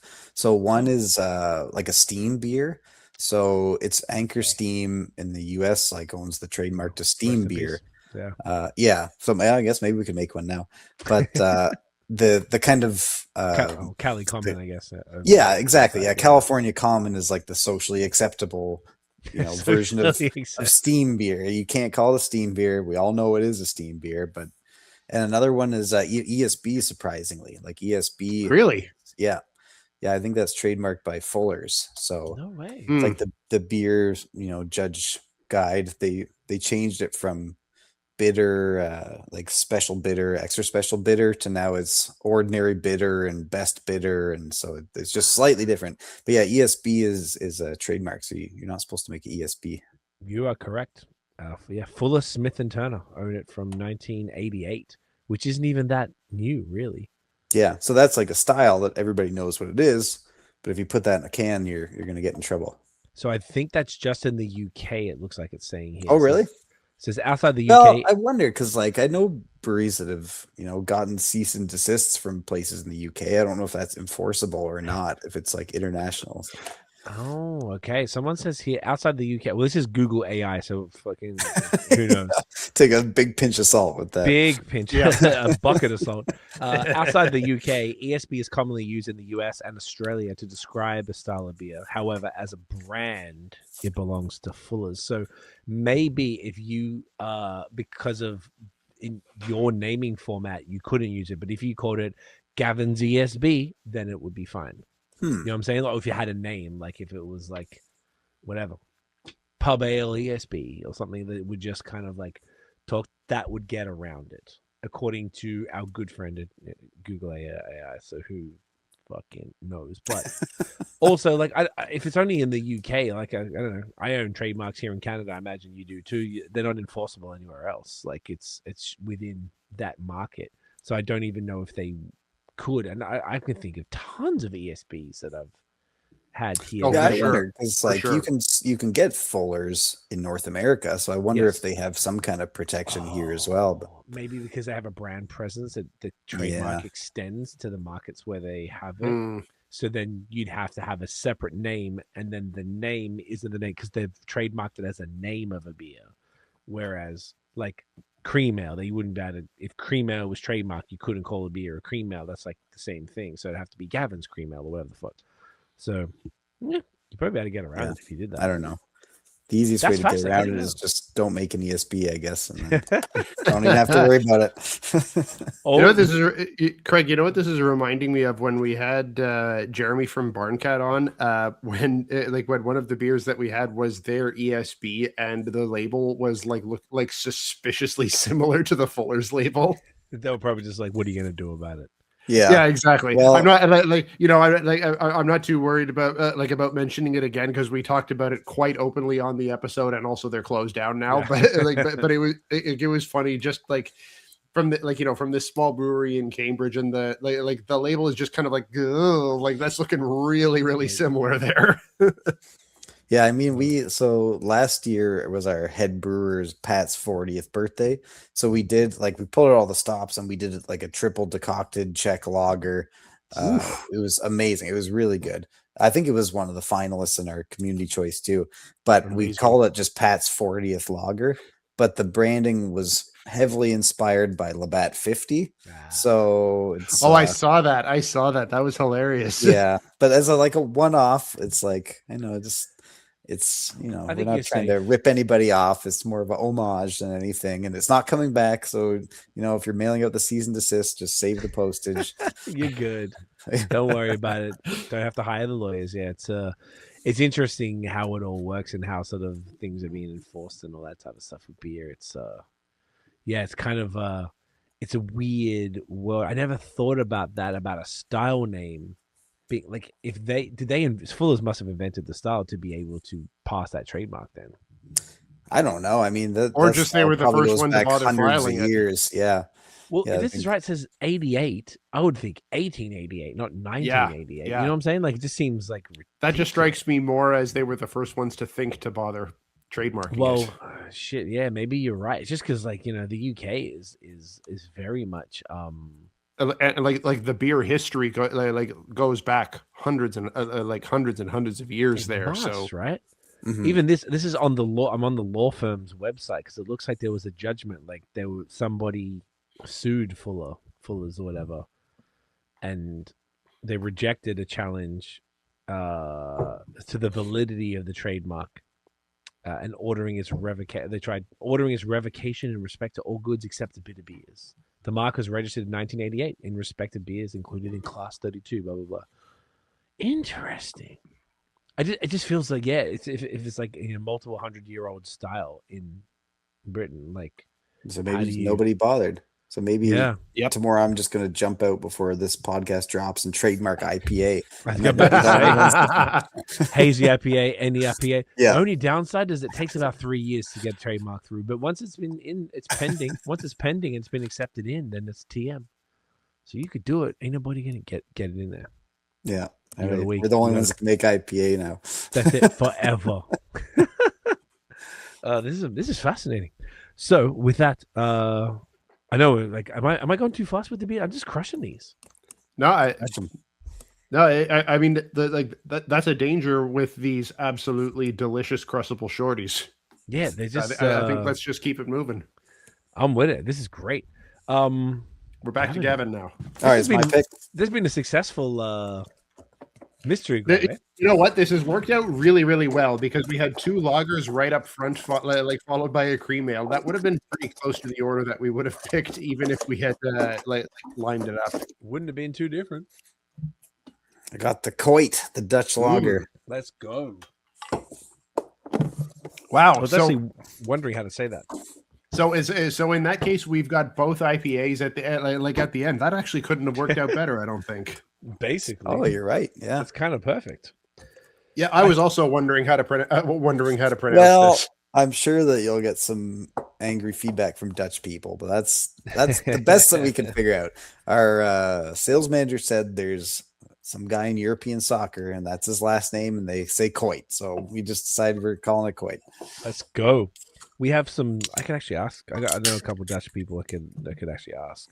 Yeah, I tried Googling it, and once again, Google AI just totally failed me. So it's been letting us down all night. Goddamn Google AI. So, what on earth is a Coit beer? So it's a historical Dutch style. We actually brewed it in honor of my brother-in-law, who is of Dutch heritage. It was his. I think it was his 40th birthday this year. So it's really interesting because it's a lager, but it's made from the grain bill is nuts. It's 50% oats, 30% wheat, 20% barley. Damn. So it's got more oats and wheat than a hazy IPA does, but it's a lager. Wow. Interesting. I've definitely heard of the style. I might have had one before, but I feel like they're they're pretty few and far between, eh? Yeah, I'd never seen one made before, but I don't know. Yeah, that's amazing. Yeah, it's pretty interesting. Is it something that if he's from Dutch heritage, and he had like actual the Dutch versions of the style at all to compare it to? I don't know. I'm not sure if he'd even heard of it before. It was actually my sister, who's his wife, who's like, "Hey, can you make this for Mike for his birthday?" I was like, "Let's try it." I can. Yeah, shout out Mike. Shout out Mike's 40th. Yeah, historical Dutch beer made from 3 grain, oats, barley, and wheat. Damn, and it's 4.7. 25 IBUs, 4 SRM, 12.1 OG, and 3.1 FG, since we're talking about that. With that, gentlemen, put that in your face. Cheers. Cheers. Okay, smells like a lager.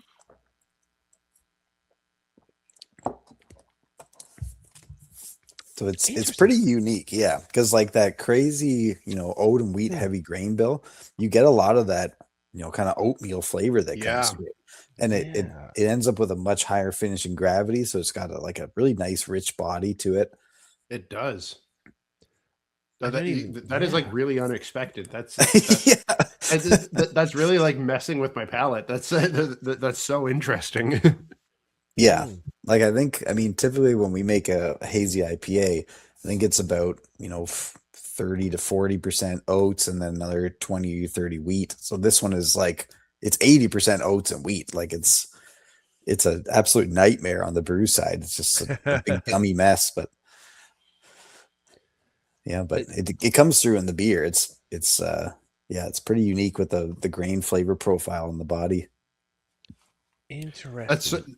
That's so interesting. It's certainly more robust in body than you would expect for just about any lager, and even at only 4.7% too. It's the kind of the disparity from the fairly low ABV to the quite ample body to the kind of medium residual sweetness, and like you say, kind of an oatmeal-y profile to the malt bill. This is super interesting, and it's throwing my palate for a spin. Yeah, this one, I mean, I think we only have 2 or 3 cases left at the brewery. I just wanted to include it because it is it's such a unique style. You add oats to a hazy IPA to give it that creamy body, and that's not something you typically add to a lager. So it's yeah. I'm glad you did include it, because like this is kind of an interesting exercise in like what oats do to a malt bill, where absence of like just kind of hops overtaking the palate. Yeah. Are there there's hops in this? Obviously, There is. Yeah. What do Yeah. we It's got? just we just use some German noble hops. I think it's Tettnang, I believe. So it just gives a bit of that like herbal to try and like clean up or cut through that sweetness a little bit, but yeah, Wow, not as much as like the Italian pills or anything, just enough to just give it a bit of balance. But yeah, it's definitely the grain side and the oats that come through. Yeah. It's hard to. It's kind of what Nate was saying. It's like tripping me out as far as like I don't even know how to like not quite process it, but sort of like how to interpret it, being it so heavily weighted on the oats and wheat in a style that is typically just mostly or exclusively barley. Yeah, I mean, even like a Hefeweizen or something, those are usually 50 to 60% wheat, and then 40 barley. So this one with the 80% oats and wheat is just like, which is just a monster. Yeah. It's 80/20. I like to write that down. Are there any other taste? I feel like I'm getting a pinch of like citrus in this as well. Or am I don't know. that? Yeah, I don't know. Yo, I might be tripping Since balls the today. Italian pills, you've just been citrus all night. I got different glassware though. That's the other fucked up shit. I don't know. I mean, it's like I don't like think something fruity going on. Maybe am I not getting? Is like a yeast fruit? No. I don't know. I don't get a whole lot of fruit. Mm-hmm. No, to me, it just mostly smells like a bowl of oatmeal. Shit. Okay, tripping balls. You know what this almost makes me think of is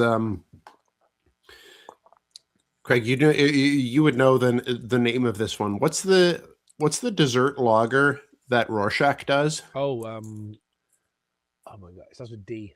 The horchata lager with lactose. Yeah, so like what I'm thinking of is that like this kind of almost makes me think of that absence the lactose edition. Systematic desensitization. Yeah, because it doesn't quite have like the powdered sugar thing that adding lactose does to it, but just like the the body and the and the sweetness almost makes me think of like this is kind of like a dessert, like a more desserty lager. It's not a dessert lager, but it's more like dessert adjacent for a lager. Yeah, I think you're right. Like this, the amount of body that comes through on this is definitely not typical in a lager. But I get like, yeah, it feels like a lactose addition. Like it's kind of, a bit thicker and a bit more viscous even. Yeah. Yeah. Do you know what's interesting? So when you check in on Untap, it gives you like descriptors, like up to 5 different descriptors that people have pre-selected when they did it. And I just wanted to do it because I want to prove myself that I'm not tripping balls. It says biscuity, dry, clove, gassy, lime. Okay, lime. All right. So that's what other people are tasting, and someone had put this in already and had lime. So that's what I was. It's probably more lime is probably what it was. I'm saying citrus as a generic term. Y'all don't get that, eh? No, I don't know. Really. I get a bit of something on the finish, but I don't know if I would describe it as lime. But I do kind of know what you mean. But I don't know if it's the herbal note mixed with something. But yeah, yeah. Look, it's probably something like that. Just the herbal stuff with maybe the hops or something like that. This is a banger. So this bad boy, what's the availability looking like if people want to cut this? Yeah, it's pretty much gone. If you like it, you'll probably have to order it like the day the podcast drops, because I think we only have 2 or 3 cases left in the brewery. It came out about a month and a half ago, I think, and it's just kind of gone pretty quick. Oh, right. And what's the response been to a beer like this? It's so unique and so sort of like different to most people's experience. I think it's been pretty positive. Like it's I don't know if it's one that will make again in the near future, because mostly it was just a huge pain in the butt to make. But no, the feedback's been good, considering how cold it's been in the last couple of months. We've been going through a lot of it, and it's like a It's probably because of the extra body. I think it's kind of a more substantial lager. Right. So people are kind of like into it a little bit more. Yeah. Interesting. This is great, man. And now, was this the first time you've done it? Was this for It was, yeah. It First was? time. Yeah, we'd Okay. never attempted this style in any shape or form before. So Oh, this is only from Feb. This is like really new. yeah, pretty recent. Okay. Yeah, I guess it was February. Yeah, early February. So So then it's just like, I guess it's just kind of people flowing through it is what it is. Would you ever bring it back or anything? Or that's a maybe. Maybe when Mike turns 50, we'll bring it back. But all right, Mike. Well, 10 years, big dog. 2036. Let's fucking go. But yeah, so Yeah, it was that's a pain. fun. Too much oats, too much wheat. Yeah. Was it a challenge to figure all that out as far as like get the recipe down? And then I guess you probably didn't do like a pilot. You probably just like, fuck it. Yeah, we just went for it. We only do pilots on the really weird stuff. So this one, I mean, we knew physically it was going to be difficult because, oats and wheat are so gummy and there's less husk. So like it physically brewing it is much more difficult, but the recipe development itself was pretty straightforward. It was just a huge pain to make. Right. Well, I mean, look, obviously people enjoyed it if you're almost sold out of it. Even though this is coming out in a week's time, maybe they could get some if they. Yeah, if there they might be a order little it. bit left. Yeah. Okay. It's very interesting beer, and it's sort of like, is there any, it's for people who haven't had this style before, what could we all compare it to? Like, as far as if, like, it's basic, it is a lager, right? It's not an ale. It is a lager, yeah. Okay. And like it does have a heavy amount of wheat, but it doesn't have like, it doesn't have the hops of an American wheat, doesn't have the yeast character of like a German wheat. It doesn't have the citrus coriander of a Belgian wheat. So it's not really like a wheat beer. Right. There's not really, I don't know if there's any other like oat centric lagers. So I don't know what to compare it to. So it's kind of its own thing. Yeah, I was just trying to like get for people who just want to try it. Like, I guess if you just like lagers, go on. That dessert lager from Rorschach is kind of the closest thing that I can think of to compare it to. And because that has lactose, and the oats, like you said, are replacing or offering kind of the same outcome or similar outcome to the lactose in that beer. That beer also has a bunch of other adjuncts like spices because it's horchata, whereas this does not. Yeah, I mean, you can still have it for dessert if you want. I mean, it's half oatmeal. You can have it for breakfast if you want. Yeah, liquid breakfast bread lager. Yeah, breakfast lager. Yeah. Oh, that's not a bad way to. That's a good marketing for this one. Breakfast lager. For the old cottage weekends coming up. Summer's about to pop off. People are gonna need some breakfast beers. I don't know. This could be the one. Would you? So this like. This type of like historical beer, is that something that you would I know you said you jokingly do it for his 50th, but like other types of beers like this, is that interesting to you? Just kind of yeah, like we've done one, I want to say 2 years ago, maybe 3. Once again, I have no perception of time, but we did one called the Heritage Lager, and it was I think Chevalier malt, which is like an heirloom barley variety. And then do you remember that like commercial from, I don't know, 4 or 5 years back? It was a Sleeman commercial, and they were like, we found these hops growing wild on the side of a train tracks, and we put them into this beer. You guys remember that? No. I feel like maybe it was longer ago than that. I don't remember. But anyways, it's that variety of hops. So it's like wild kind of Ontario hops plus an heritage like heirloom barley variety. So we made this kind of throwback like 1900s or 1800s style lager, and it was pretty good. So I do like doing historical stuff or trying out some new things, but yeah, it was good. That's cool, because I guess I was wondering what the market would be for like historical beers, because I kind of feel like just fellow nerds, I think. It's an interesting one, because I remember what's that brewery? There was a brewery in Toronto. I think it was a Black Creek, and they did all those like here's this beer from 1846. The historical brew. Do you guys know what I'm talking about? He's about to get at the LCBO. Yeah. You're thinking of like the Black Creek Pioneer. It is Village. Black Creek. That's the one. Yeah. It is with Yeah. the green labels mostly, and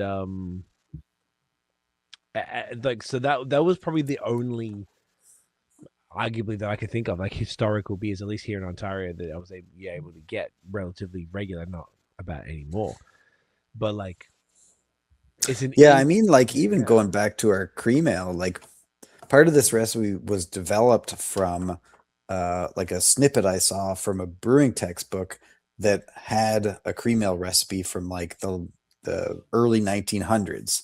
And like it was all in weird different units, so we had to convert it. It was, I don't remember what the units were, like you know, barrels, not barrels, we use barrels all the time, but like, you know, 2 hogsheads of this and 1 bushel of corn and whatever. And so we had to do some converting to find the proper percentages. But yeah, I mean, like the cream ale is technically a historical style, and when we came up with this recipe, it was partially developed on, you know, old snippets of like brewing recipes from the 1900s. That's so fun. I'm just looking at, you know what? I Googled 1900s units of measurements. So weight is drams. They have that, and obviously stone, and one called hundredweight. And then length, furlongs, which is the funny one. They had a volume capacity is gills, which was amazing. Was another one. Okay, those were the main ones here. There's some other ones that weren't as Yeah. funny. I mean, we That's pretty- found because that you kind know of weird. we just like immature humor that butt is like a volume of like a measurement for volume. Like I think a butt is like 2 barrels or something like that, or 2 point something barrels. So for a week we were converting everything into butts. It was like, how much packaging we got today? Oh, we got about 14 butts to do. Something like, I don't know, it's super immature, and That's you know, the novelty No, wore I off love pretty quick, but it was funny for a week or so. Hey, that's pretty good. Get a solid week of material out of it. Let's fucking go. Solid week of butt jokes. Yeah, right.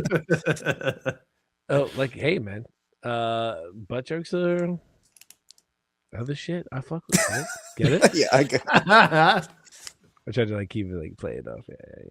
Yeah. Yeah, that's amazing. I love it. This is really fascinating, man. It's an like right now, basically, I'm just looking at the lineup. We've had the Tmavý crispy, Italian Pilsner crispy, cream ale, lager ale, and now the Coit crispy. So we actually managed to not even, we didn't even rig it. I joked earlier about rigging it, but we did not. No, we didn't. Yeah, I think I would but have maybe shuffled them a little bit, but I was pretty close to what I would have done anyways. Maybe put the Tmavý after a couple of them, but yeah, that's maybe the only change I would have made. Otherwise, it's pretty solid. Yeah. It's it's great, and it's like, it's cool. I always enjoy having multiple lagers back to back, because it's the one style. I mean, I guess haze people always accuse of tasting samey, but like with lagers, I love it because these are 4 completely different beers. Oh yeah, They taste so fucking different. And that's it's cool. It just shows like the sort of, I know this is just a touch of the breadth of what you guys do. yeah, like we don't do them anymore. But the last couple of years, we did 2 mixed 6-packs of just lagers. Oh, And it like that's a perfect example of what you were saying. Like you can have a box of 6 lagers, but they're each so unique that like no 2 lagers taste the same. I love that you do that, because whenever we talk about this a bunch. Whenever we, you try, I imagine all 3 of us as drinkers, you travel, and often, breweries have forced 4-packs, which as a business owner, I'm not mad at. As a consumer, I don't particularly want that. So if I could come to Anderson in London, and if I could get a mixed 6-pack, dude, that is money. I wouldn't even think about it. That's perfect. Yeah, I mean, we sell all our beers in 6-packs and short cans. Like it's not common, but we do at our place. But anything, if you come in and you're like, can I mix and match 2 cans of this, 1 can of this, 3 cans of this? Sure, go for it. Do whatever you want. I love that. Yeah, that's brilliant. I think it's just like, it's because I was just in Cleveland a couple of weeks ago, And there was one brewery, there was a crispy brewery there, and they had a bunch of. I was like, oh, I really because I got a bunch of travel coming up. I'm like, I don't have the bandwidth for more than, for that much. But they did the singles, and they gave me like the mixed 4-pack for what they have. I'm like, perfect, that's what I want. And every brewery I went to had all the 4-packs, but they also offered the singles, and I was like, yes, thank you, that's perfect, because now I get to. Because then I would have maybe only get 1 or 2 4-packs, maybe at most. But then you end up buying more with the singles because I can fit all that in. But if I had to buy all the same ones, like back to back to back, and drink the same thing over and over, I just don't know if I would have been able to get through it. So as a consumer, I appreciated that, and I arguably would have spent more than what I would have if I had to have only got the 4-packs. And Definitely. also probably there's a markup, I imagine, on a single. Excuse me. Like if you're going to buy one single beer, it's going to be more expensive if you did the math for what it costs in a 4-pack, which is commerce, and that's fine. And I'm more than willing to pay that as a consumer because I'm like, sweet, I get what I want. Yeah, right. And I remember, I remember. I don't know if they still do it this way because it's been a little while since I've been back. But Burlington Beer Co. in Vermont, like they sell all of their shit in 4-packs, but they will allow you to do a mixed 4-pack for like an extra $2 or something like that. And I'm like, yeah, take my money, absolutely. Right? Oh man, maybe we should be charging extra then. I just charge the same. Yeah, they were the main ones that did that, and we brought that up on the pod a lot. Was that extra $2? It was $14 typically for a 4-pack, and then they said $2, and paying $16, so 50 cents extra a can for a mix pack, and that as a consumer, 50 cents more, that's nothing. $2 more. That's nothing. Yeah, it's like, sure, dude, whatever. And then I get to have. You buy 16, 20 beers, you get 16, 20 different beers as opposed to 4 different beers if you buy 4-packs. So it's, it's just like a net positive, and people are willing to pay for that privilege. So, I mean, like, I don't want to. You give me ideas here. I think we've just been doing mix and match 6-packs for the same price as a 6-pack. Like, you don't want 6 cream ales, but you want 2 cream ales, 2 Italian pills, 2 IPA. Sure, still 6-pack, no problem. Yeah, we even did we do usually once or twice a year. We sell the 100-packs, like a big box, 100 beers. Yeah, I've seen that.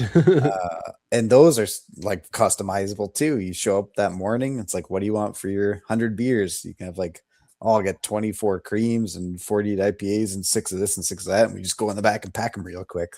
That's sick. I definitely should charge more for that. I think you're onto something. Like, sorry, consumers, but like at the end of the day, and consumers being Nate and I too, like it's. I mean, I guess obviously you're a consumer too, Gavin, but obviously from your side, it's just like, I don't know. I feel like it's worth. If like I do understand the forced 4-pack thing from breweries. It's like I don't love it as a consumer at all, but I absolutely understand the necessity. It makes more sense just financially to do it. But if there's a small fee if you're doing it without it, that's awesome. So I don't know how it would go over. I don't want to fuck you and then your consumers are all like, what's up with this, what's going on, Yeah, I mean, I know, like, if I'm going to a brewery, I know that the staff hate it, but I always want to try a flight. Like, I want to try a variety of things. If I'm going to a brewery I've never been to, probably never going to come back, I want to try as many different beers as possible. And so I feel like it's the same thing when people come to our place. Like, we sell 6-packs. If you go to the LCBO, the SKU is a 6-pack. You have to buy a 6-pack. There's nothing we can do about that. We can't tell the LCBO to mix and match them. But like, if you come to the brewery and you want to try some things, try a flight. You want to mix a 6-pack, we can mix a 6-pack for you. Like, it's no issue. I think we want people to try as many different beers as possible. And you don't want to, like, because we are in the 6-pack format, I know people aren't going to buy 8 6-packs if they want to try 8 different beers. But if you want to try 6 in a 6-pack, I'm happy to make it up for you. Because that is the right way to go about it. I agree. If you think about it from a business perspective, it's either you're selling 6 or you're selling nothing. Because maybe people will be there that either buy 1 or 2. But if you're going to let me buy everything in singles, I'll almost damn near buy one of everything. If you're going to do that, depending on how many beers you have and what, if you. Depends on where you are. If I'm in Canada, then it's not a big deal. But if I'm driving over the border and I got to deal with that, then like you're going to be a bit more thoughtful about what you get. But if you can, I feel almost always would feel that there's going to be more. It's going to be a net higher spend from the consumer side if you allow them to kind of get what they want Yeah, well, I'm just thinking about what I would want to do. Like I said, if I'm going to a brewery that I've never been to and I might not be back, I want to try as many things as possible. If I can buy one can of everything, I'll buy one can of everything. But hell yeah, I don't want to buy a 4-pack everything. I don't have the money for that. No. yeah. I mean, like there's money, but there's also like it's just weight and like the amount that you're bringing back, and like cool if you get lagers and stuff, then sure they'll last.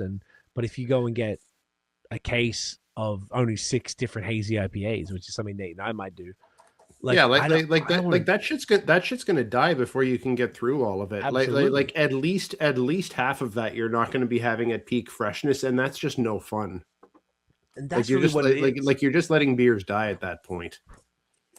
It only works if you're getting it for other people. Yeah, I reckon, and and that's not a good kind of model to build into your planning as a consumer. Like it's good to not have to plan for that. Yeah, I couldn't agree more. But I still see I feel like it's a mix though. I feel across the board. I was about to say, oh, it's mostly blah, blah, blah. I'm like, nah, it's kind of like you see a bit of everything. Mm-hmm. And I understand both. So like, you got to maybe because people like Nate, you and I talking to people like you, Gavin, all the time, so we very much understand the other side of it. It's cool. It's just yeah, I'd love to see that more often, because I really do feel like it'll probably end up like if you can get one of everything, you might feel like, all right, bro, just pipe me out. If you got 12 beers in the fridge, sure, just give me one of everything. Or yeah. you guys must have more than what's the average amount of different SKUs you would have at the tap room at any given time? I would probably say we probably have about 12. Okay, because we've got 4 to 6 core beers, and then a quarterly seasonal, and then we're doing 1 to 2 every month. But they might take a month and a half to sell. They'll take a bit of time. Yeah, I'd say we usually have 8 to 12 at any given time. Yeah, okay. So I mean, like that would be the thing, and the other beauty of your stuff, which we'll get into after the next beer, would be the packaging format, which arguably makes people more inclined to grab it because it's so crushable, and it's so it's not like it's less of, I was gonna say ordeal. That's not fair at all, because we all love a good 16 ouncer, but like the shorties just fucking, as you can see tonight, we're just crushing through these things. I'm really trying to drink slow right now to extend them, but like they go down so well, particularly in the crispies. They just go. It's beautiful. I love it. So, I feel like that's even more interesting, because then you're even like, they're going to be cheaper inherently. So then you're like, yeah, dude, you got more than 12? Like, okay, you know what? Fuck it, make it 2 of each and give me a full case. Who cares? Like, there's it's cool that you do that, particularly because you do, like, I remember Nate and I are big on the fall beers, Oktoberfest stuff, and you had the Oktoberfest last year in the LCBO, and you had to buy the 6-pack from the LCBO. Mm-hmm. All right, sweet, let's go. No problem. No problem. Why not? Because it's killer. It's great stuff, and like the greatest style, arguably, is a fast beer. So it works kind of perfect. So with that, boys, you want to take a quick break? We'll, Yep, I was going to suggest the same. Sure. Go handle that. Take your time. We'll be right back. And we are back. Yeah, we're back. So, shall we grab the next one? And then I want to talk about packaging, since we were just chatting about the short cans. It's a nice little segue. Whose turn is it? Nate? That would be me. Yeah. All right. Okay. All right. There's only 2 choices. Only 2 choices. What are we doing? Which IPA is it going to be? Which IPA is it going to be? Here we go. It is going to be Westy. Ooh, the classic. Or IPA. This is like this mystery bag feels rigged. I think people aren't going to believe us. Like, this is no. Like, I don't think any. Y'all looked away. Both of you guys were like proactively putting your heads away. Mine was behind me. Yeah, and you shuffled them before too. Yep. They really went in on the big shuffle. Yeah. So we have the classic Anderson IPA. Yes, meaning, we do. Do you consider this a Westy, Gavin, or like an American IPA? I would say probably West Coast. I mean, originally we were going for a West Coast, and then it kind of evolved a bit before the first big scale batch was done, but it's still like, I mean, the IBUs are still up there. It's definitely citrus pine. I do get sometimes a fair amount of melon though from it, which is kind of unusual for West Coast, but I think it's a pretty, you know. I see what you mean. What in your mind, as far as, because I actually, off the top of my head, I don't even know if I'd be able to adequately describe the difference between an American and a Westie. Typically, the Westies are usually a little darker. I think usually, as in like more amber malts. But do you have a parameter for that? I don't know. I mean, the lines, it seems like the more time goes on, the more the lines get blurred. Because like you get, even now you'll get things that are called West Coast IPAs or American IPAs, and like they're pretty pale and there's a bit of haze to them, and the IBUs are dropping every year. Like it's hard to get a West Coast IPA that still has a bit of backbone to it. It's true. Yeah, we'd have to get Jacob or Dimitri from Sankiem back on to talk about the difference between American and Westies, because I remember we broke that down the last time we had Jacob on. We're maybe in need of a refresher. That's a good point. You would connect well with them, actually, dude. Are you familiar with Sankiem Baron in Aylmer, Quebec, like Gatineau area? No, unfortunately, no. So they like good friends of ours. They do like I don't know any other brewery except for Maine Beer Co. that does more West Coast IPAs or Americans. Yeah, I would agree with so that. They're absolutely insane with it. So I feel like there would be something that would be they're connected with. If they did a collab with Sawdust recently. They have like a West Coast. We'll connect you guys because they have what's it called? It's called Best Coast, right, Nate? Best Coast, that's right. Best Coast Festival. And they do a West Coast Festival, like a West IPA Festival, which is basically unheard of as well. And I think it was only a couple months ago, so they do it sort of it's in January every year. It's in January. There you go. Nate guess because it's not too far over the Ottawa border, but I feel like you would be perfect for this because this bad boy, once again, is one of the few year-round beers of the style in the province. And with that, Nate, we're twinning again. Get that in your face hole, boys. Cheers. Cheers. Ooh. Oh my god, the nose. I love this beer. This is fantastic, dude. It's just so like the beautiful like caramel malt with a nice piney punch. What is it? 6.5? 6.5 is the 6.5 is the money zone for all hoppy beers, and that's perfect. Opinion. Fuck, this is fire, dude. Yeah. You said melon, eh? You started to get some melon? Sometimes, yeah. It's definitely, pretty piney up front, and then you get a good amount of that dankness too. And sometimes you get the citrus and the melon notes come out. Definitely getting the piney citrus, but I don't want to overstate my citrusness because I feel like it's too hard tonight. Citrus boy over here. What were you gonna say, Nate?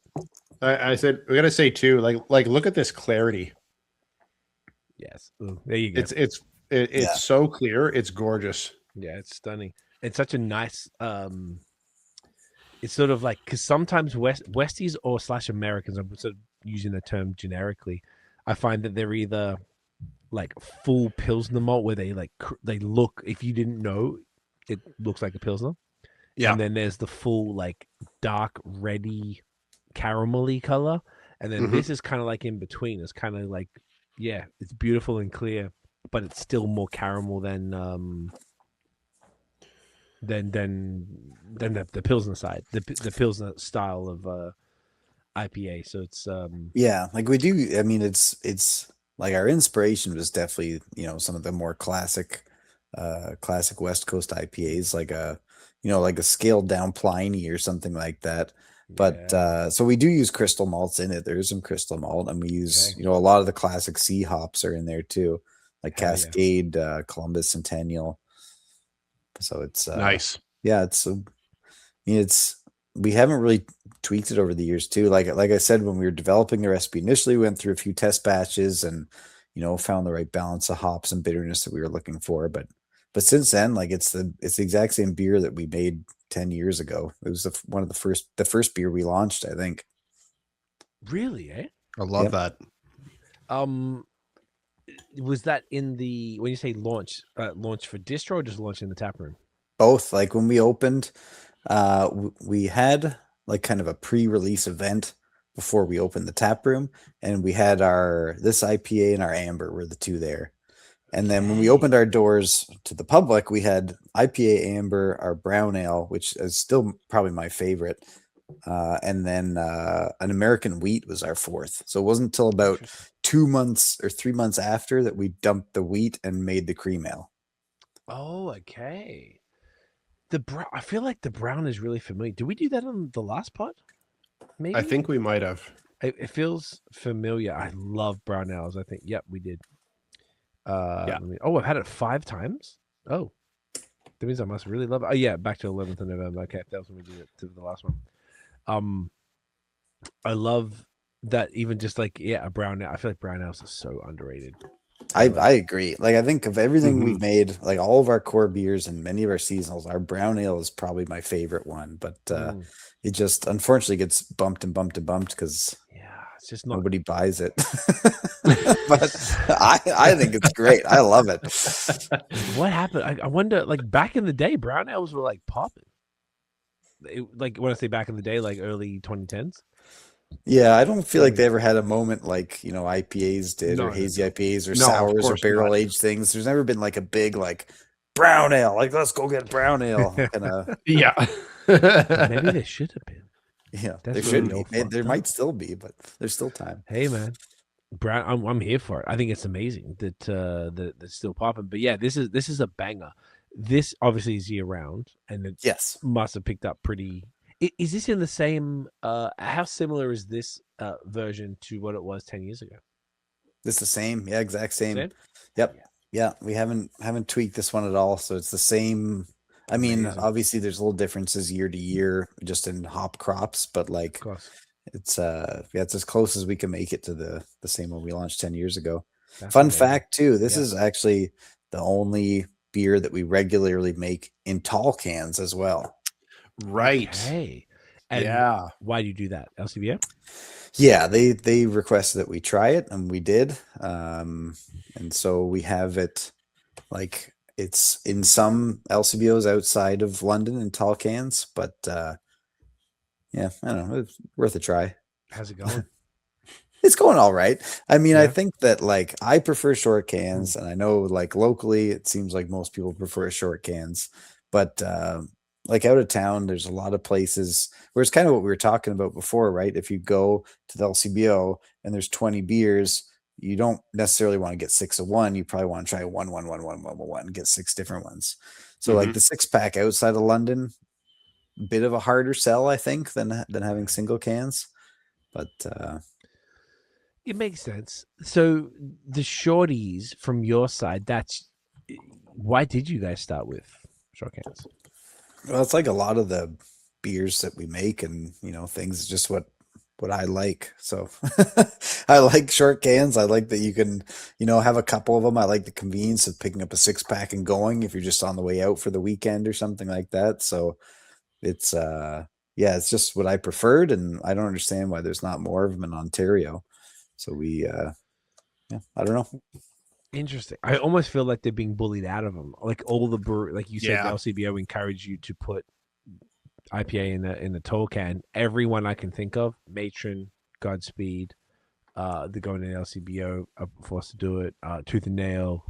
There's probably others that aren't coming to mind right now, but multiple breweries who were sort of really like made their name and built their brand off their short cans were forced into tall cans, typically because of LCBO.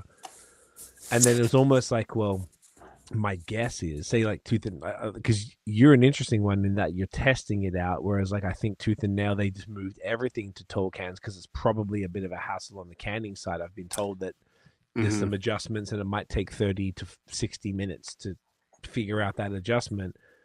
And that's like, if you go, okay, cool, we're going to can all the short cans first, we do that, and then all right, give me an hour, let me just fucking adjust this machine to get it right so I can do that, and then you go back and do it. I mean, that's it's kind of wild. So it seems just like it is definitely a huge pain to do both. Like you gotta, you do your short can run, and then you gotta stop, and you've gotta, convert the depalletizer, and then if you gotta we do some sleeving in house. You got to convert the shrink sleever, and then you convert all the fill heads on the can line. Then you got to convert the seamer table. Then you got to run them through, and you got to do some tear downs to make sure the seams are in spec. And so it is, at least 30 minutes, probably closer to an hour to change over. But I don't know. I think the difference might be single short cans versus 6-pack ones. Because if you're selling a single short can, there's not really any disadvantage to switching it to a single tall can. If people are buying one can, they're still buying one can, but now you're selling 25% more. So you get more money off the rip and selling. Yeah, but ours have always been 6-packs, and so if people grab a 6-pack of shorties, then that's better than them grabbing one can. So I don't. Yeah. So you got an interesting predicament. It's we tried for a trial run. We ran both in all the London LCBOs, our short can 6-packs and tall can singles for our IPA. And I think the short cans outsold the tall cans about 6-1. Interesting. In volume, not by units. Fascinating. So it's more than 6-1 for units. And not that is not at all what I would have expected. Yeah. That again just speaks to there is definitely such a regional taste for your stuff that that is very even out of town in their buying habits. Even out of town, we would approach some LCBOs and stock it, and they're like, "No, we're not taking 6-packs. 6-packs don't sell." But we have the sales data from a few years ago, and then they tried it with the tall cans, and even the out of town stores, the short cans typically sell more volume than the short cans did for us, at least. So I'm not sure, but it seems like a lot less because you're seeing 1 unit sold this week compared to 4 units of this, but that's the same amount. That's 6. The same volume. Yeah, no, it's a good point. I wonder if it's also because they've essentially pushed short cans out of the LCBO for whatever reason, whether it's their preference or the consumer preference. I actually don't know. So it's when they see a short can, people are like, "Oh, I don't see these anymore. Sick." Yeah, and it stands out to the point because they pushed it out. But I have heard I've heard people say that they just want more of the beer. We do get that a lot too. People come in the tap room and why are you putting the cream ale in tall cans? I really want cream ale in tall cans. It's why? It's cheaper to buy a 6-pack if you really want to. Just duct tape 2 of them together. It's open tall. Both. Yeah, you're saving money. I don't get it. Yeah, it's a strange thing. We've heard that even a bunch with what do you call it, with the big stouts. So we were always big advocates of sort of smaller packaging for the stout. Yep. A bunch of breweries have started to move to the 375 from the 750s, and then a bunch of people moved to the 500s as well, which is also cool. I mean, that's 10% plus, big stouts. Optimally, it'd be pretty sick if they were all 8 ounces or whatever, which is what we want. Do you know what's really funny? I actually kept this. So when I went to Cleveland, I went to Trader Joe's, and they had an Sierra Nevada 8-ounce Pilsner. This is 8.4 fluid ounces, which I believe is 250 mils for a Pilsner. This felt ridiculously small. Yeah. For a 4.7% Pilsner. It didn't I think I had it in this mug, which is basically, this is perfect for a shorty. It didn't fill it up. So I'm this is interesting. They sold this in singles. Well, once again, it was Trader Joe's. But I was that's interesting. Yeah, single 8-ounce can. That's a pretty small format. I was shocked. I just got it out of Lowell's, and also I just checked on Tableau. I haven't had it. You know what? Let's give it a crack, because I keep everything on the warm shelf, so I wasn't going to get anything crazy. It's just a Pilsner. So more. But Sierra Nevada is also never a big risk. No, and they're used to being put on the warm shelves, so I knew their beers are going to be pretty solid regardless of what you get. I just thought it was exact, and you're 100% right, Nate. I thought it was interesting to see, just since we're talking about packaging formats, that that's not the beer that I wanted necessarily in a smaller format. I feel the 12-ounce shorties sort of scratch the itch a lot now. But it seems if people are asking you for the cream ale, means they want a bit more, but you are going to get better value if you buy the 6-pack from that, because people or a 4-pack, because typically tall cans aren't sold in 6-packs. Almost never. It's No. only shorties. Is there more volume in a 4-pack of 16 ounce than there is in a 6-pack of 12 ounce? It's about the same. It's pretty close to the same, I think. Okay. We have to do some math. Nate, you're the math guy. Quick map. I mean, 4 times 16, you got 64 ounces. Okay. And then or 6 times 12, you got 72. So you're getting like another, you get more in a 6-pack. Yeah. So you're getting 8 ounces more, which is one of those beers more, the Sierra Nevada more. But that would be basically the same price. I don't know. Yeah, I don't know I have no idea what a 4-pack of Tall Boys goes for because we don't sell them and I don't buy beer. I just drink our free beer. So do not blame you at all. But yeah, I mean, it's like anything, right? If you buy in bulk or you buy in volume, you should expect to get some savings.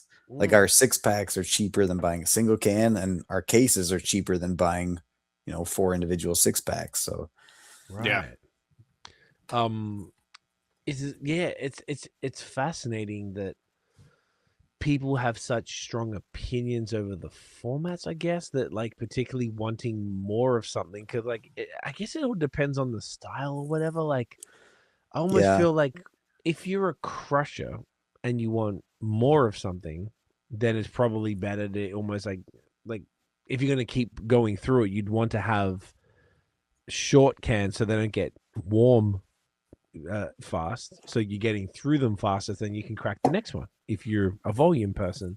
But then like if you want to try different things, maybe you're not like crushing hard, but you want to try different things. Like I don't know, personally, if every single beer that I got came in 12 ounces, I'd be fine with that.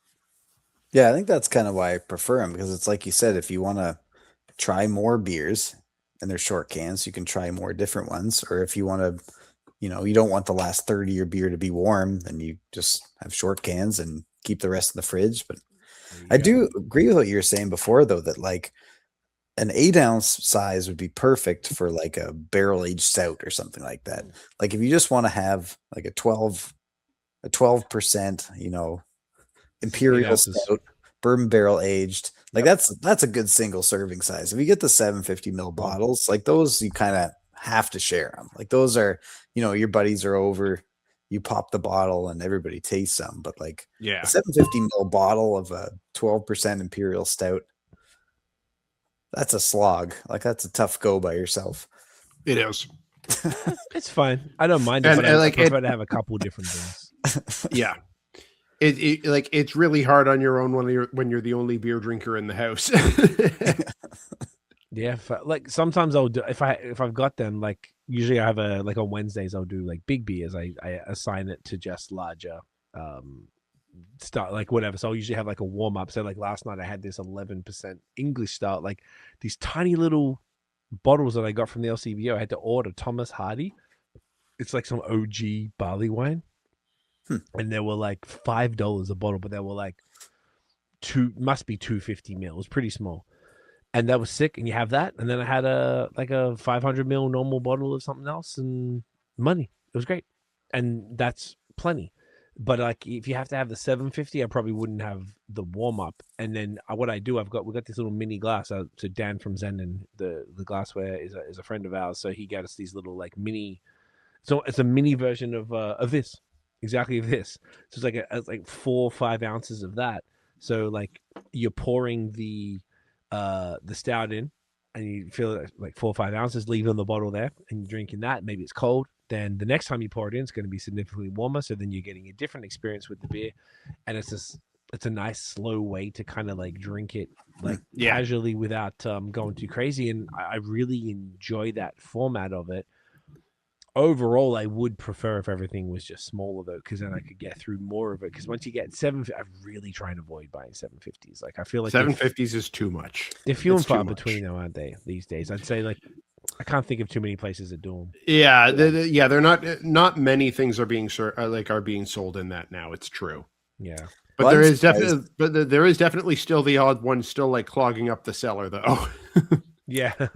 I'm surprised that you said you found like a 500 ml bottle. Like I thought those seem like they've kind of gone extinct, like the 5 to 650 ml bottles. You don't see those really big stouts? No, LCBOs. No, no, LCBO. We're talking not like in the brewery LCBO. direct Like, stuff. no, Yeah. definitely not. Like Counterpart, Badlands, Third Moon. Third Moon have typically gone for the smaller ones. They've gone for the 375s. Masorum gone for the 375s. Yeah, Masorum too. Most of their stuff is in is in 350 ml bottles, which Is it 350 really or 375? 375. No, sorry, you're right. But then I've got some Meso. I got some Bar Canada that are 750s that I've had in the fridge for so long because I'm like, yeah, I'd rather do 2 of something else yes, than one of that. I know it'd be great, but I'm like, Yeah, those are like. But you're right, Gavin. That's not really a thing in the LCBO anymore. Like even big stouts are generally in cans in the LCBO. That's a good point. Even the barrel aged stuff, yeah, because like thinking back to if you were to if you wind the clock back like 7 or 8 years, then it's a kind of thing of breweries like Great Lakes and whatnot. They're selling tons of stuff in bottles, and not even just big stouts. Like their big stouts that they're selling in the LCBO are absolutely in bottles, like in 500 ml bottles, or even 750. Like Muskoka were doing, like that cherry, the beard one. Yes, exactly, and even that one's in cans now. No shit. Yeah, it is. Huh. Or Flying Monkeys Chocolate Manifesto, like that used to be a big thing in bottles. That's in cans now too. Wow. Yeah. Remember, it used to be for like our holiday parties, we would go to the LCBO and just pick everything off the shelf, like all the big barrel aged stouts, all the strong beers, all the wax dip bottles. Like there'd be at least 10 to 15 that you could find and crack them open at the holiday party. But it's not much. Not much anymore. Is it not weird to you guys to have those styles of beers in cans? It just doesn't feel like as much of an occasion. Like you get a big 750 ml bottle, $15. It's a Christmas party and everybody tries some. But if you just have a can and you're cracking it, it's, I don't know, it doesn't feel the same. I'm with you. Yeah, 100%. Interesting, Nate, that they're doing those ones, because I remember getting even the Flying Monkeys had the boxes, like a wine box or whatever. And they had they even had that the barrel aged 10% IPA or whatever, some shit I remember getting back in the day. Yeah, Chocolate Manifesto and all those different things. They were really fun. And you're right, Gavin. I can even picture like in 2012 going to LCBOs and just they had 90% of the stuff with bottles, unless it was like European lagers or some shit.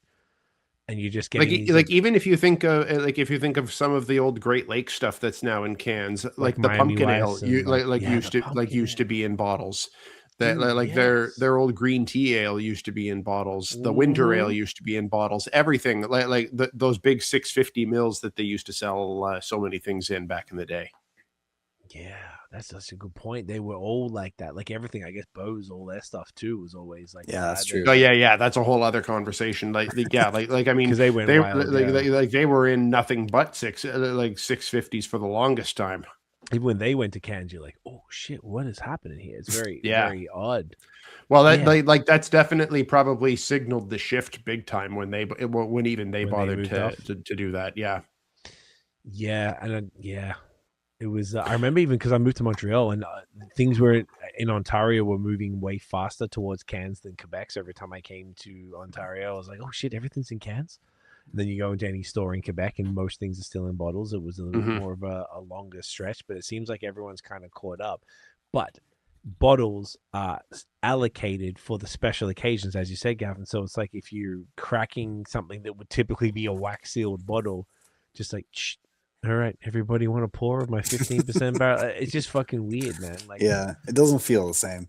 Yeah, and I feel like most breweries, so that was kind of what Nate was referring to, was that most of the breweries that we would get, they're like Counterpart, Badlands, Third Moon, places like that do the big stout, they would put them in the bottles and wax dip them for the most. If they're not wax dipped, most of them do that because I guess it's part of the packaging. Just like, because I was thinking about this when I was taking a piss before, the wax dipping the same similar color as the label is the same way that you leverage the pack text that match the colors of the can, the color blocking of the cans. Like you have this you'd have this like sort of orange, you'd have the orange one on there. It's so fire. I absolutely love how you do. I don't know if I've seen anybody do it as well as you do, if I'm honest, like as far as matching them to that. and like even the beers that you sent us, they were all different. Like it's in all the different colors. There wasn't. I don't think there was two that were the same because they were all matching the colors. It's so cool. It's so thoughtful. Yeah, just we originally we didn't even have that stripe at the top. Like they were mostly white, and there was like little strips around the name, and the pack tech was the main differentiator. But then the feedback we got from people was like, that's great unless you have a mixed case and you crack them all off and throw them in a cooler full of ice, and they all look exactly the same. Like you got to be plunging in and checking every single beer before. So that's why we added the strip to the top, which is covered by the pack tech when it's in the 6-pack. But when you crack it off and put it in a cooler, you can differentiate them still a little bit. That's smart. Gotcha. That's so smart. There's something, I agree, it's so smart. There's something cool just looking at, like, we got brown, green, red, yellow, and orange so far, and they're all, and I'm pretty sure the last one's different again. And just having that, even if you can't see it, I'm sure you can see it a little bit from when the pack tech's on. No, not a lot. Yeah, no, it surprisingly covers like 90% of that strip. Okay, well, that's the cool shit that you're doing. I just love that. It's so simple because you see an Anderson beer and you know that it's an Anderson beer off rip, even if it's sort of like something that's white and black, which is not particularly uncommon in many different products, but the color blocking, it's just like, it's so distinctive. So distinct. Even the, like we were saying earlier, the Fest beer from last year, the year before, maybe it was the year before. Was it last year? The Fest beer was 2 years ago. I think we did the Martzen last year. Okay. Yeah, that makes sense. There was whatever it was, the one where it had orange pack tech, and that was like, and the LCBO had like a cool end cap thing with a whole bunch of different Fest beers, because Nate and I have done a few pods over the years where we would gather as many. We'd like, all right, let's just get every Fest beer possible in the LCBO, and let's just do a pod and circle jerk over Fest beers or whatever. We've done it for pumpkin beers before and blah blah blah. We love it. And I was always like, yeah, sick. Like it was interesting as people like us who don't, when I say Nate and I might not particularly want more than one or something. One of the very few times where I'm like, let's go, is that 6-pack of Anderson shorties in a, whether it's a Fest beer or a Martzen or whatever. I'm like, yeah, obviously. What am I going to do? So I'm not going to. It's very cool. And once again, it stood out even more because of the lack of comparative beers of the same packaging, because everything's been pushed out of it due to the LCBO. It's interesting that they still let you put all that stuff in there, even though they're like testing with the IPA. Yeah, I mean, I don't know. I think they'd probably prefer that we switch to tall cans, but like it's pretty hard to justify it when, like I said earlier, the short cans sell so much more than the tall cans. It just doesn't make sense to switch for us. If you did switch, do you think it would fuck those sales up? I don't know. Yeah, I really don't know. I mean, we've done the head-to-head comparison of both formats in stores and see which one sells better. So I don't know if the only option with tall cans is if people would then buy the same amount in tall cans, or if it would hurt sales. I don't know. I don't really want to find out. So I have to imagine that it would probably be less, because I think that if you were to switch from doing 6-packs to just going to single tall cans, I cannot imagine that most people are going to walk in and are going to go into an LCBO used to buying a 6-pack of IPA and are instead going to walk out with 6 tall cans. Like they are probably going to walk out with 2 to 4 tops. That's exactly what I was thinking. I was thinking probably 2. You'd be like, let me just grab 2. So you're going to get more than 1, but you're like, let me just get 2. Yeah. Like, unless you're like, that's all you drink and you're an Anderson IPA guy, that's all you do. Cool. I'll go. Or unless you're just picking up your weekly 6-pack of cream ale or something like that. That then maybe then you're probably going to grab, but still, you're probably still only going to grab 4 tall boys if that's the case. Yeah. Or if you're doing the weekly cream ale and you want to switch it up, on the flip side, instead of getting a 6-pack of the IPA, you might be like, let me try something. And then because you might not be more inclined to try it because you have to commit to 6, then you're going to get 1 can of the IPA. And then you try the IPA and you're like, yo, this shit's fire. Let me get a 6 of that next time I go. And that one single can is the fucking the gateway to more. Yeah, that is the flip side of it. That is the flip side, and I'm typically not speaking as positively about that, but it occurred to me as you said it, so I was like, I can And see both sides. my guess and my guess would be that that's probably not going to be as much of a mover in London, where the product is already known. That is probably more of a mover outside of London.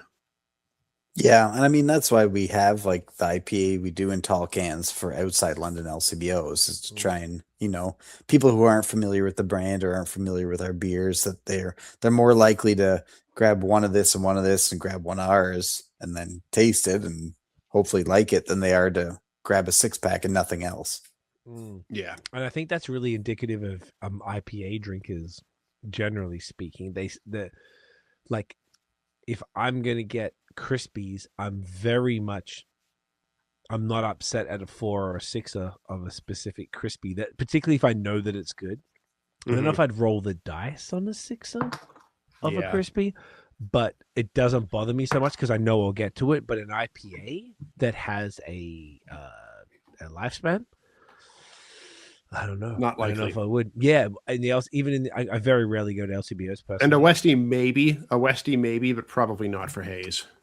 Oh yeah, particularly in an LCBO where I know that they're not always treated with the respect that they're required to be treated with. There, I mean, fortunately, a lot of the LCBOs have those wicked big beer fridge walk-in things now, which is pretty dope. So it's significantly better. But you also don't know how long it's been sitting in a warm shelf outside that room beforehand. Yeah, that's true. And sometimes I always check, because obviously we have the pod, we know a lot of the folks who have the beers in there, so we always go and check. And sometimes I'm picking up, I'm you know, every single time I'm touching a can in anywhere I go, I'm looking at the date code. And if it's got the date code on there, I'm just sometimes I see stuff, I'm like, the people I know at that brewery would not be happy about this. Like, this is not optimal. It's good it's being kept cold, but sometimes there's some really old stuff. So I imagine that it's so funny the way that LCBO consumers operate compared to, say, like brewery direct consumers operate. It's I find it endlessly fascinating. But yeah, I'd imagine even in an LCBO environment, you'd probably, if you're coming in there, you're like, all right, let's see what's good. Like one of them. You know, you still probably wouldn't be buying even 2 of anything. You might, because there's such a great breadth, you might just be like, let me just try one of all these different things. And maybe you're the type that finds one you like and you're going to stick to it, or you just keep trying stuff. So it's, you know, there's so many different types of consumers to appeal to, I guess. Yep. Which is at least I mean, with the, like you were saying, with the packaging date, you can make an informed choice about whether you want to, you know, pull one off the shelf and try it or not. Drives me nuts when, you know, places just have the best before date on it. That's a little misleading. Dude, Australia, I was just in Australia in February and March, and they had 12-month best before dates. Come on. 12 months. Hang on, there's one right here. I'm looking. These are like people we had, like, who were mad cool. So they go, package 24th of February, best before 24th of February 2027. So and what's the style? Hazy pale ale. Oh no, nah. Sorry. Everything I saw from any brewery had the same thing. Let me see, just double check. This is a hazy IPA and exactly the same. But at least it has the packaging date too, right? So you can make it. Choice. No, that's true. That's true. And look, I guess they brew because that's a different model down there. They do things very differently, and things are a lot more expensive with beer. But 12 months on a hazy, and it's probably just the standard. Like, I don't even think it's differentiated. I think if it's a lager, if it's it seems like it might just be a labeling standard kind of thing. I think so. Yeah, it's one of those things of like, sure, like, you know, you're not going to get sick if you drink it, but it's not going to be tasting ideal. No. Particularly a style like that, it's, you know, and they got a much different the way that distro works in Australia is significantly is very different, and seems to be maybe a lot easier to get stuff out there. So it's maybe not the fairest comparison, but almost like, if I had to, I love as well that you got these the dates on every can. I would think it should be. I'm not one for rules. I'm not a rules guy, but I think it should be like legally mandated that every single if you're selling alcohol, it has to have a packaging date, or selling a food product. If you're selling chips, if you're selling candy, put the fucking packaging date on there, and then an approximate best before date. And I think the brewers should be, and cider makers and wine and anything else should have to put it on there, because I think as a consumer, it's pretty fair to know when that thing was put in the package. So you know. Yeah, you'd think. I mean, I don't 100% know the rules, but I think you only need to have some kind of lot identifier. Like, I think even a best before date is fully optional. Like a bag of chips or whatever, they don't have to put a best before date. They don't have to put a packaging date. They just have to have some kind of identifier. So even the best before date, like you said, those chips might be 2 years old. I don't know. Like, who knows when they were made, and who knows when they're actually at their best. It's just, that's the point when they will, like, they can guarantee they're not poisoned by then. It doesn't mean that they're great. They're good. Yeah, I'd like packaging dates. You can make your own informed choice. If this is still fresh, is it good? Like, there's very concrete information you at least have with that. Yeah. Yeah. It just seems very important, and it doesn't seem very trivial for us to want that. I think it's like a really fair thing to want, and even more so, like, I think across the board, but even more so in beers, like hoppy beers, that have a significantly lower lifespan than other styles. And you just want to know if you're going to spend your money, particularly whether it's an LCBO or direct from the brewery. I'm just like, fuck, man, tell me.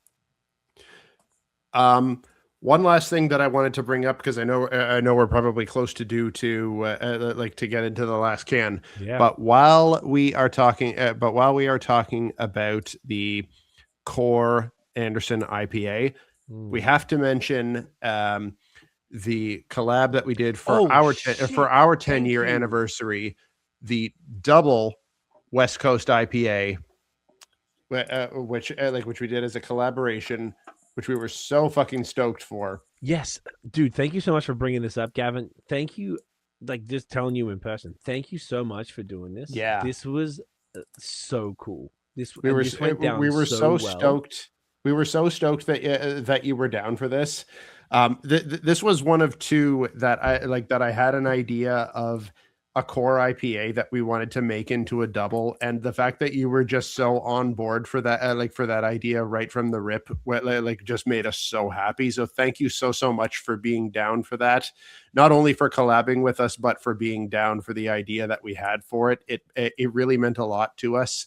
We loved the beer, and it went over so well. Oh, awesome. Yeah, I'm glad you guys liked it. But yeah, it was a good one to make. It was popular too, but it's just our, our regular IP dialed up to 11, just more everything. That's what we wanted. Yeah. And you nailed it. Like, we both obviously gave, we had a bunch. Obviously want to make sure it was, we shared it with a bunch of people, and multiple people had told me that was one of their favorite beers from the ones that we gave out. And I was like, sick. Yeah. Awesome. Cause we really tried to lean into the Westies, and this Westie that your flagship IPA is easily one of the best in Ontario. It's one of our favorites, and it's one of the few that's available year round. And it's like a crime that there's maybe you can count on one hand, fucking a Westie that's available year round in Ontario. Yeah. So it was really cool to have that, man. So it was very appreciated, because I guess we hadn't spoken to you sort of personally. It was all pretty much digital and such. Yeah. But no, I mean, that's all. I'm glad that you guys considered us to do it, and I'm glad you liked it. It was perfect. Oh, we loved it. Yeah, it was so good. It made me really happy. Thank you again for bringing that up, Nate. That's we talked about that in the beginning. We always, now we're like a year after the anniversary, as we're talking to folks who've done it, we just want to make sure we let you know publicly we really appreciate it, and that we both saw many people really get excited about it, and it was cool for us to see people get really amped about Westies, because it's something that Nate and I are really passionate about, and to see people get stoked on something, the idea of ramping up this classic IPA into something like that, and you guys nailed it so hard. It was just killer. What was the hops that we used in it again? It was Crush or something, right? There was Crush Hyper Boost in it. I don't know. That was kind of the main standout. I forget what the rest of it was. Yeah, I don't remember. It doesn't say on the can. I know we'd have it in the review somewhere. Yeah. Yeah, I know it was probably, I mean, a lot of similar ones from our IPA, but then we boosted with that Crush. I really like Crush for one of the, I think it was just named last year, 2 years ago, as like a, went from experimental to a named variety. 586, I think, right? Yeah. We did a few with it when it was 586, and I like that one. That's a nice hop. Yeah. I'd almost argue it works better in Westies than Haze. I find I would say that, so. That stone fruity kind of vibe that just seems to work better with that like clear maltier body than that sort of like creamier type of thing. Fire, dude. So sick. Once again, really appreciated. I kind of feel like I need to have a quick pause again, and then we'll go to the last beer. How do you feel about it? Yeah, let's do it. Yeah? Yeah. The seal, boys. We'll be right back. Here we are back. Back again. And then I guess it's my turn for the lucky dip, eh? Wonder what we're going to get. Yeah, what are you going to get? For the lucky dip into the single last beer. What are we going to get? Oh, I'm not looking. What could it be? No. Look at we are pulling out the Coconut Whoa, look at that. Black IPA, which is absolutely, by far, not a question, the first Black IPA with coconut that I've ever had. Yep. Me too. What a fascinating concept, dude. Yeah, it's an about interesting one. It's it's one that we made. I think we first made it in 2018. So of our like 10th year anniversary series throwbacks, it's probably the oldest one that's going to show up. Because 2017 we basically just had our core beers and core seasonals, and 2018 is when we started doing some one-offs. But originally, it is also, fun fact, a beer that I swore that I would never, ever make again. Okay. Because at the time, so we used, I think it was 70 or 75 pounds of coconut. Okay. And I wanted to use toasted coconut for the flavor. And, you get much better flavor from toasted than raw. And you get a lot of, like, the oil separates too, so you get a lot less oil in the beer. But at that time, when we were shopping around, you couldn't find any pre-toasted coconut that wasn't full of like anti-caking agents or like extra sweeteners or dextrose or preservatives or anything like that. And I did not want to put any of that in the beer. So the solution was we were going to buy 75 pounds of raw coconut, and we were all going to go home and toast it ourselves in our ovens over the weekend. Oh, shit. And then bring it back and put that in the beer. And so I don't know if you ever toasted coconut at home, but like it's very labor intensive. So you gotta, you put it on a tray and you put it in the oven, and you've got to bake for about 12 minutes, but every 2 or 3 minutes, you got to take it out and stir it and put it back in. 3 minutes, take it out, stir it, put it back in. And so we're like, okay, whatever, 25 pounds each, no problem. Take it home. You can picture how big like a 25-pound bag is. Open it up, fill up the first 2 baking sheets, and it's like, damn, my God, that was like 1% of the bag. And so it's like, God. so like the 3 or 4 of us spent probably about 16 to 20 hours each of just like standing in front of the oven, like toasting coconut, stirring it every 3 minutes. So like the entire weekend is ruined. We're all just toasting coconut. Oh my God. Then put it in the beer. And then of course, all this toasted coconut is like, it's like clogging every single pump and valve and like inlet, and washing the tanks was a nightmare. So like the beer turned out great. It was like, people loved it, but I swore, like, it was like, that's good. I'm glad you like it. Never doing it again. And then 10 years later, here we are. So we finally found a place that would sell us like raw, toasted, untreated in any way coconut, as long as we use it fresh. So now we can get them to pre-toast it, but there's no preservatives, no sugars, no anything added. So it's saved the hard part. So that's what, So you I finally changed my got mind. that. I lifted the ban and it came back, but So that's saucing right there. I just saw this is also originally, and I don't know about right now, but a collab with Sawdust City. Yes. Yeah, it was. Yeah. Sorry, I should have mentioned that. But yeah, that was, I think, probably also the first collab we did. So another interesting fact is that our very first original pitch of yeast we actually got from Sawdust City, like in 2016 before our first brew. Myself and our other brewer at the time, we drove up to Sawdust City, filled up a couple corny kegs of yeast, and drove Hell back. yeah. And that was the start of our brewery. That's amazing, dude. I love it. I'm excited to try that, dude. Get that in you. Cheers, boys. Cheers.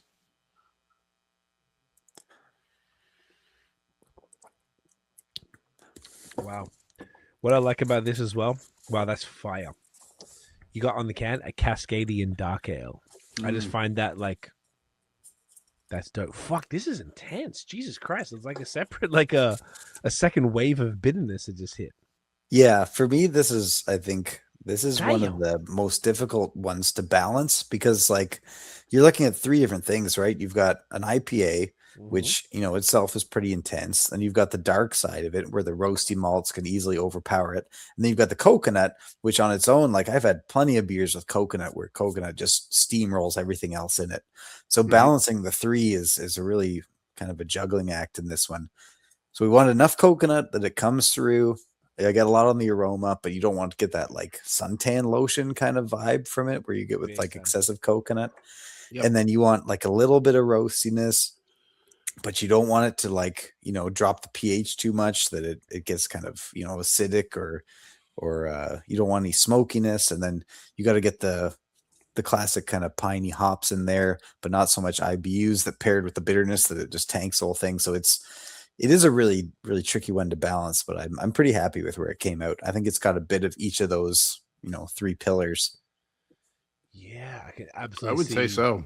Yeah, man. And the original version, just to confirm, the original version on Untappd says it has Mosaic and El Dorado, but the can says it has Mosaic and Simcoe, which I imagine the can is more accurate, being that it's the, Yeah, it is Mosaic and Simcoe. Yeah. Okay. It's fascinating. I really liked. I don't know. I like. I find that I've seen people talk mad shit about black IPAs online. Well, I think it's because it's a very difficult style to like balance. Like if you go too bitter plus too roasty, and like they're just fighting each other, it's hard to get a black IPA where it just like gels. Yeah, you're right though. Wow. Yeah, I'm just trying to even like get my head. I feel like this has got so many elements to it. It's got like a bit of citrus from the, like, I know that's my word of the night. From like even the El Dorado, because we know El Dorado is like orange and stuff, right? Like it's got that going on alongside sort of espresso / like cold brew, and then like dark chocolate, and then like pine, like dank pine. Yep. So it's like all of these things, but in harmony, which is wonderful and creamy as hell. This is Yeah. fire. For me, the coconut mostly comes through in the aroma and the creaminess. Like the flavor is pretty subtle, but I think you get the body, and I definitely get the aroma. Like I agree.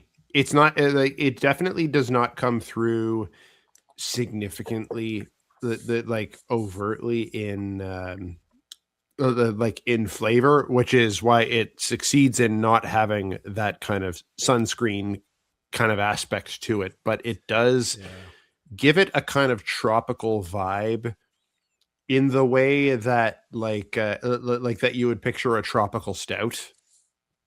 Like a stout with Coke, like kind of like a Jamaican style stout sort of thing. Yeah. Kind of would. Yeah. If that makes any sense, it definitely gives it like a lighter, creamier vibe without a super overt flavor. And I think it's too what you said before, like you have a sip and you get kind of the first wave of flavor, and then you swallow it, and then a few seconds later it seems like there's another like a an aftershock that kind of comes through. Yeah, the aftershock is unique. What's that about? I love it. I think that's a bit of the coconut, like that toasty coconut seems to kind of linger paired with the bitterness of the hops, I think, and it just, I don't know, when the first wave of the roasted malts and the acidity and the hops, the bitterness, you swallow that, but then what's left on your tongue is probably some of those, oils from the coconut and different hop oils, and so you get the second flavor burst after. Yeah, I guess that absolutely makes sense. It's it's extremely unique, and I think it's sort of like, I don't know. I always appreciate having styles that kind of what we were saying earlier that we don't have all the time. I would arguably say that I would probably drink less black IPAs because of more accessibility. Like this, excuse me, there's so few and far between. Yeah. Like when you're bringing this back for a 10th anniversary that you did 8 years ago. Mm-hmm. Like there's probably as many black IPAs in the craft beer scene as there are cream ales.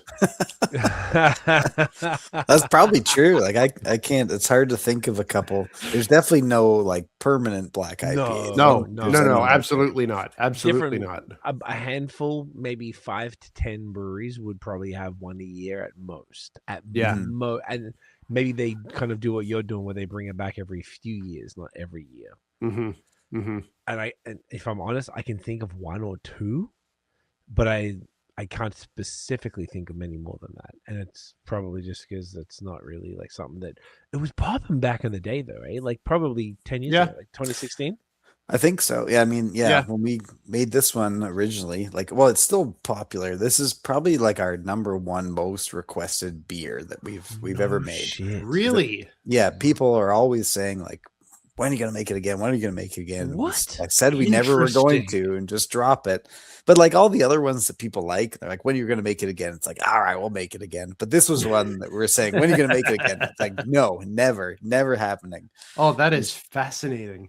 That's not what I would have expected you to say. I'm going to check. So you got the thing going on right now on the Instagram, which Nate was referring to earlier, as far as the the bracket. A bracket. Sorry. But this is one that we decided before the bracket we were going to bring back for people. So it wasn't even included in the bracket. Okay. So this was happening regardless of. Yeah. Yeah. This one and the Tmavý and the Maibach, that's when we just dropped. Those were 3 that we already said we were going to make. And then we left a bunch of them up to, popular vote. But there's a few that we're going to make regardless.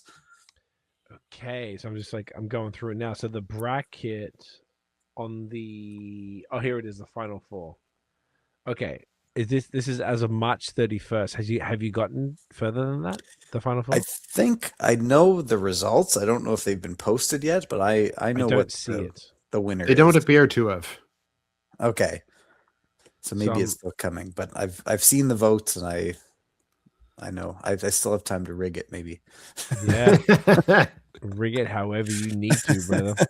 I don't see the coconut. Am I blind? I don't see the coconut. No, so the coconut wasn't in the bracket. It's one that we decided, like, we were already going to bring it back, so we didn't put it in the popular vote.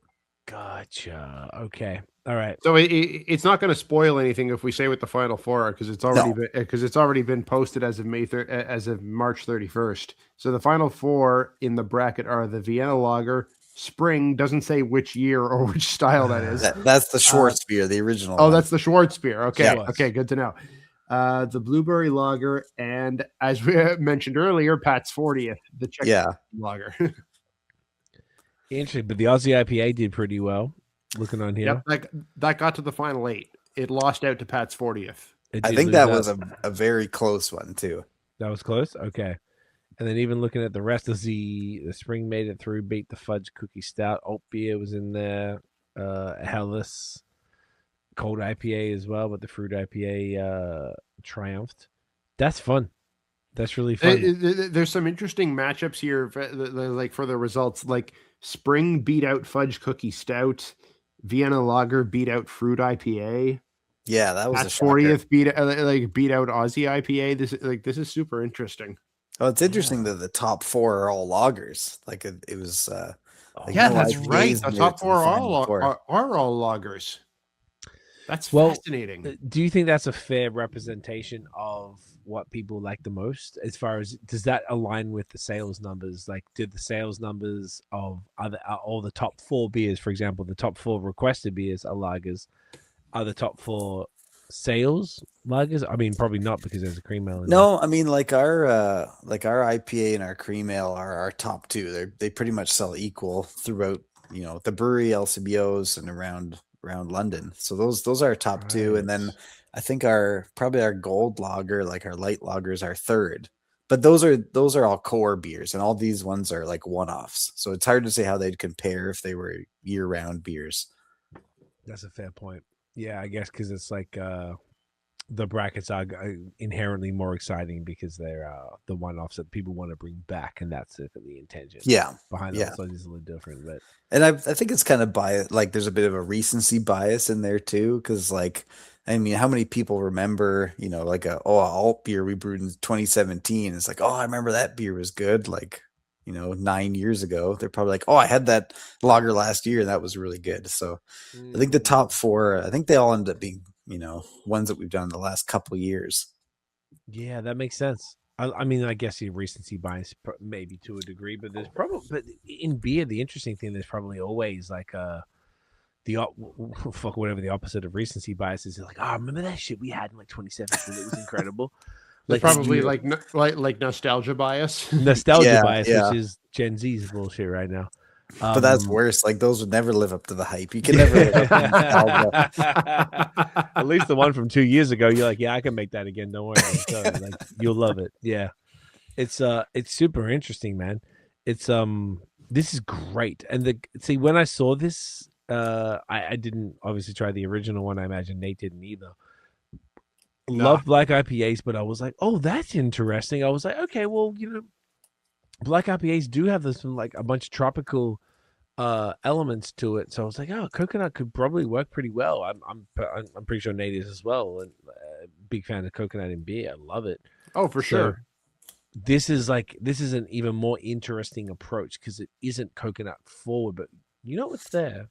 It's just not like dominating because you probably have to use a ridiculous amount for it to even. Well, I mean, yeah, like we could have easily made it dominate if we wanted to, but for me, I really was looking for like, a bit of balance. Like we didn't want it to be, just an IPA with dark malts and coconut. We didn't want to be a dark beer with hops and coconut. We didn't want it to be a coconut beer with some hops and dark malt. So I wanted it to be kind of, a blend of the three. So I'm hoping that like, each sip you get a little bit of everything. You get a bit of the hops, you get a bit of the fruit, you get a bit of the roast, you get a bit of the creamy coconut. Yeah. That's kind of the balance that you're looking for there. It's like a bounty bar in a beer. With a little bit of pine. There you go. Yeah. It's money, man. It works so well. Now, this one, brewery only, I imagine, specifically. Yeah, brewery or online sales, and like it's probably got a couple weeks left. It's got way more than the Coit. We got more than 2 cases left, but yeah, it's limited time only. Once it's gone, it'll probably be another decade before we make it again. Okay, so make sure to grab that fucking shit while you can. That's killer, man. Are there other? I mean, obviously, we're recording this on the 23rd of April. This will come out next week, and then you've still got 3 months. Yeah. Until the Annie. What else can you? Without, I don't want to put you on the spot to make you feel like you have to spoil anything. Can you talk about anything else that's to come? Yeah, we've actually got in the tanks right now. We're working on just something a bit fun for the World Cup coming up. So we wanted to make, beers representing a handful of countries. So you could do kind of like head-to-heads your own. Like, that's cool. This country's playing this country, grab each of the beers. So unfortunately, we're out of the Dutch Coit will be gone by then because that would have been an easy one. And we've got the Italian Pilsner, and they went and got themselves knocked out of the World Cup. So those were two easy ones I thought we'd have that both got knocked out. But we're doing we'll have a German Pilsner. We're doing like a Canadian pale ale, kind of just like what are you gonna do for Canada? Yeah, 5% West Coast ish pale ale, but all Canadian ingredients. Kind of like the Glorious and Free collab that we did last year. Yeah. Last year. And then we're doing French lager, so kind of a light Pilsner, dry hopped with I think Aramis and Barbe Rouge, so like some French hops, give it a bit of fruity notes. And then we're actually doing an English bitter. Okay, it's not an ESB because I thought we weren't allowed to call it that. So it's not an ESB. Yeah. And then Better to be safe, bro. wow, what other countries are we doing? So that was Canada, Germany, England, France. Italy's out. The Netherlands, we're going to run out of beer. And then, God, why can't I remember what the last two countries are? What do I Google? World Cup 2026 countries. Yeah. All right. That's a good idea. I should look that up. But we're is it doing called groups. It's called groups. Fuck, I don't know about sports, bro. Shit. Yeah, but we're doing we'll have 6 different beers. So it's we got like a Mexican style cerveza. Nice. Oh, right on. They always go hard. I see South Korea, Czechia's in it, which is dope. That's true. I mean, we could save a bit of the Tmavý here, and that would be yeah. You got South Africa. Oh, we're just doing like a classic Belgian wit beer. That was the last one. Nice. Perfect. Yeah, so just your wheat, coriander, orange, and just goes hard. Yeah, good, a perfect one for summer, I think too. Yeah, man, that's great. So yeah, and then we're hoping we'll have the 6 beers all be ready right before the World Cup, and then whoever's playing, if Belgium's playing, grab some wit beer. Out. France is playing, whoever's playing, do a head to head, do your own little World Cup with beers if you want to. But yeah, why not? That's awesome. I love that. That's really fun. I haven't heard of anybody doing that level of dedication to the World Cup. I guess it's a pretty big deal that it's like, they're playing in North America. All the games are in here in US and Mexico. And yeah, I mean, at least for Canada, it's probably the only time ever that we'll be a host country. So it's for sure. I think it's pretty cool. I love it. The traffic in Toronto is going to be nuts. I was already before. I'm not going to be here at all. But beforehand, I was like, I am not going anywhere near that place. Because I remember seeing a thing. I think it was, what is it now? It's April. Like a matter of weeks ago, I saw a thing that they were like, City Hall were like, oh, what are we going to do about the traffic? As in, they hadn't even thought about it as of maybe 3 to 4 weeks ago. Oh my god! I don't know if that was true, but I was like, dudes, this is the third worst traffic in the world. Like, have y'all driven in the city like today? Yeah, on a normal today day. Before the World Cup. Fuck's sake! And then apparently hotels were out of control, crazy expensive and stuff. Oh yeah, it's gonna be nuts. It's because you want people to come and just spending all their money. Why do you have to bleed them dry just to stay here? It's so crazy. Like, man. Well, I guess we should say, I mean, probably traffic and hotels in London will still be cheap. So if anyone wants to come stay in London, that's what you can do. It's not that far from Toronto. You take a GO train, probably, right? Yeah. Stay in London. It'll take 5 hours, but you can take the GO train. It can't possibly take 5 hours. It's probably it's close. 2. I think they even pulled it. They were doing GO trains from London to Toronto for a while, but I think it was over 4 hours. That's crazy. Yeah, I think it's like, well, to be fair, I think it's like even an hour and a half from Hamilton if you take the train, but the bus is like 55 minutes. So it was always like the opposite because they take the HOV lanes, so they're just like boom, they're good to go. So it's look, either way, you can stay in London, you can figure it out. You can take an Uber if you need to get to Toronto. It'll save a lot of money. Yep, save a lot of money. Be actually cheaper to stay in London and then take an Uber to Toronto. I'm sure it take some sort of a train. Might actually be, yeah. Yeah, I think it would be. Or take like, an Uber that sounds to like Hamilton. A joke, but it probably would be. Honestly, like it really genuinely would be because the GO train costs nothing. It's just really the Uber. You can stay in London or Hamilton, and then you can take the Uber out to London to go and do the World Cup of beer. It's more fun since you're going to be in town. But dude, this is awesome. This has been fantastic, man. I'm really happy to have caught up after these last few years and to thank you as well for like, I'm so glad, Nate, you brought that up with the collab. It was so cool, and it's so dope to like for your IPA that is just a pinnacle of Ontario Westies, which is once again something that Nate and I are really passionate about. There's not that many around, and yours is one of a handful that's around literally all throughout the year. That is phenomenal, and you can keep this in the fridge by the case and just grab it. Don't have to think about it. It's perfect, and I think it's so cool that we were able to ramp that up and grab it in a 6-pack or in tall cans almost anywhere in Ontario. Yeah, which is beautiful. Is there anything else aside from the 10th anniversary, just to bring it home, that you're excited about, that you want to talk about, that you can talk about?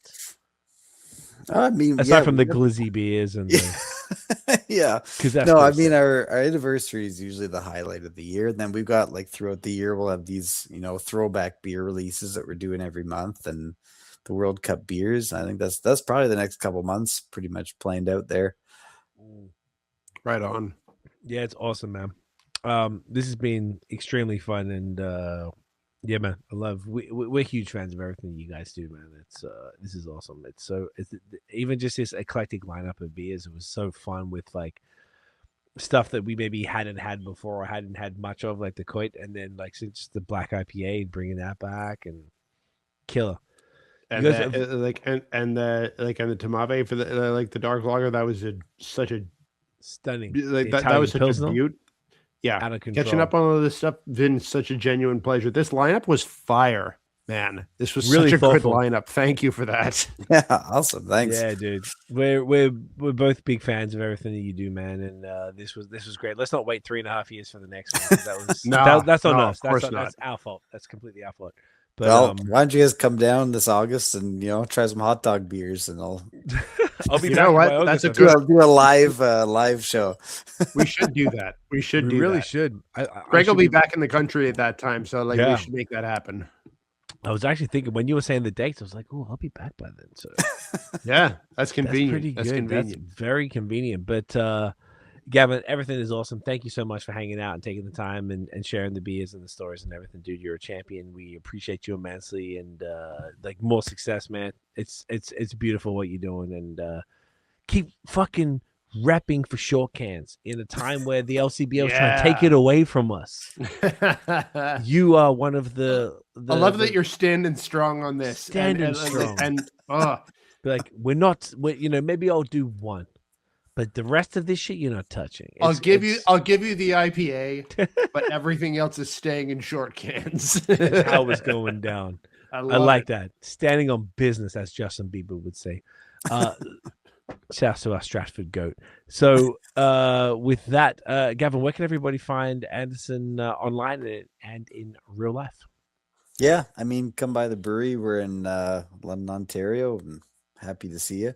But we've also got just andersoncraftales.ca. We've got our online store, shipping all across Ontario. And if your LCBO doesn't have it, tell them to bring it in. We'll send you some. Hell yeah. And also maybe Manitoba and Nova Scotia soon if they hit you up. Can people in those provinces hit you up? And it's cool because it's technically legal, or do you have to set shit up to do it? I honestly don't know. I've been so busy dealing with the LCBO stuff that I don't know what's going on with the Nova Scotia stuff. Yeah, so that's next. That's next. Okay, so if people from there reach out, Gavin will figure it out because you. Yeah, we'll figure it out. But if not, they'll get there, or you get there eventually. Yeah. I love it, brother. Stick around. Gavin, thank you so much. Oh, no, thanks for having me, man. Pleasure talking to you guys. Such a champion. We'll finish up off air. Dude, thank you again. Guys, thank you so much for watching and listening. If you enjoyed the episode, smash the thumbs up, hit subscribe below, hit that notification bell. Nathaniel. Ding. So you know when the new drops. Follow us everywhere at BOS Podcast, at Nathan Does Beer. Check out the long form audio, Spotify, Apple Podcasts. Give us 5 stars. Not for me. Not for Nathan. But for Uncle Gavin here. Just give us 5 stars for London, Ontario. Give us 5 stars for the Coconut Black IPA. And we will see y'all in the next one. Cheers, y'all. Cheers.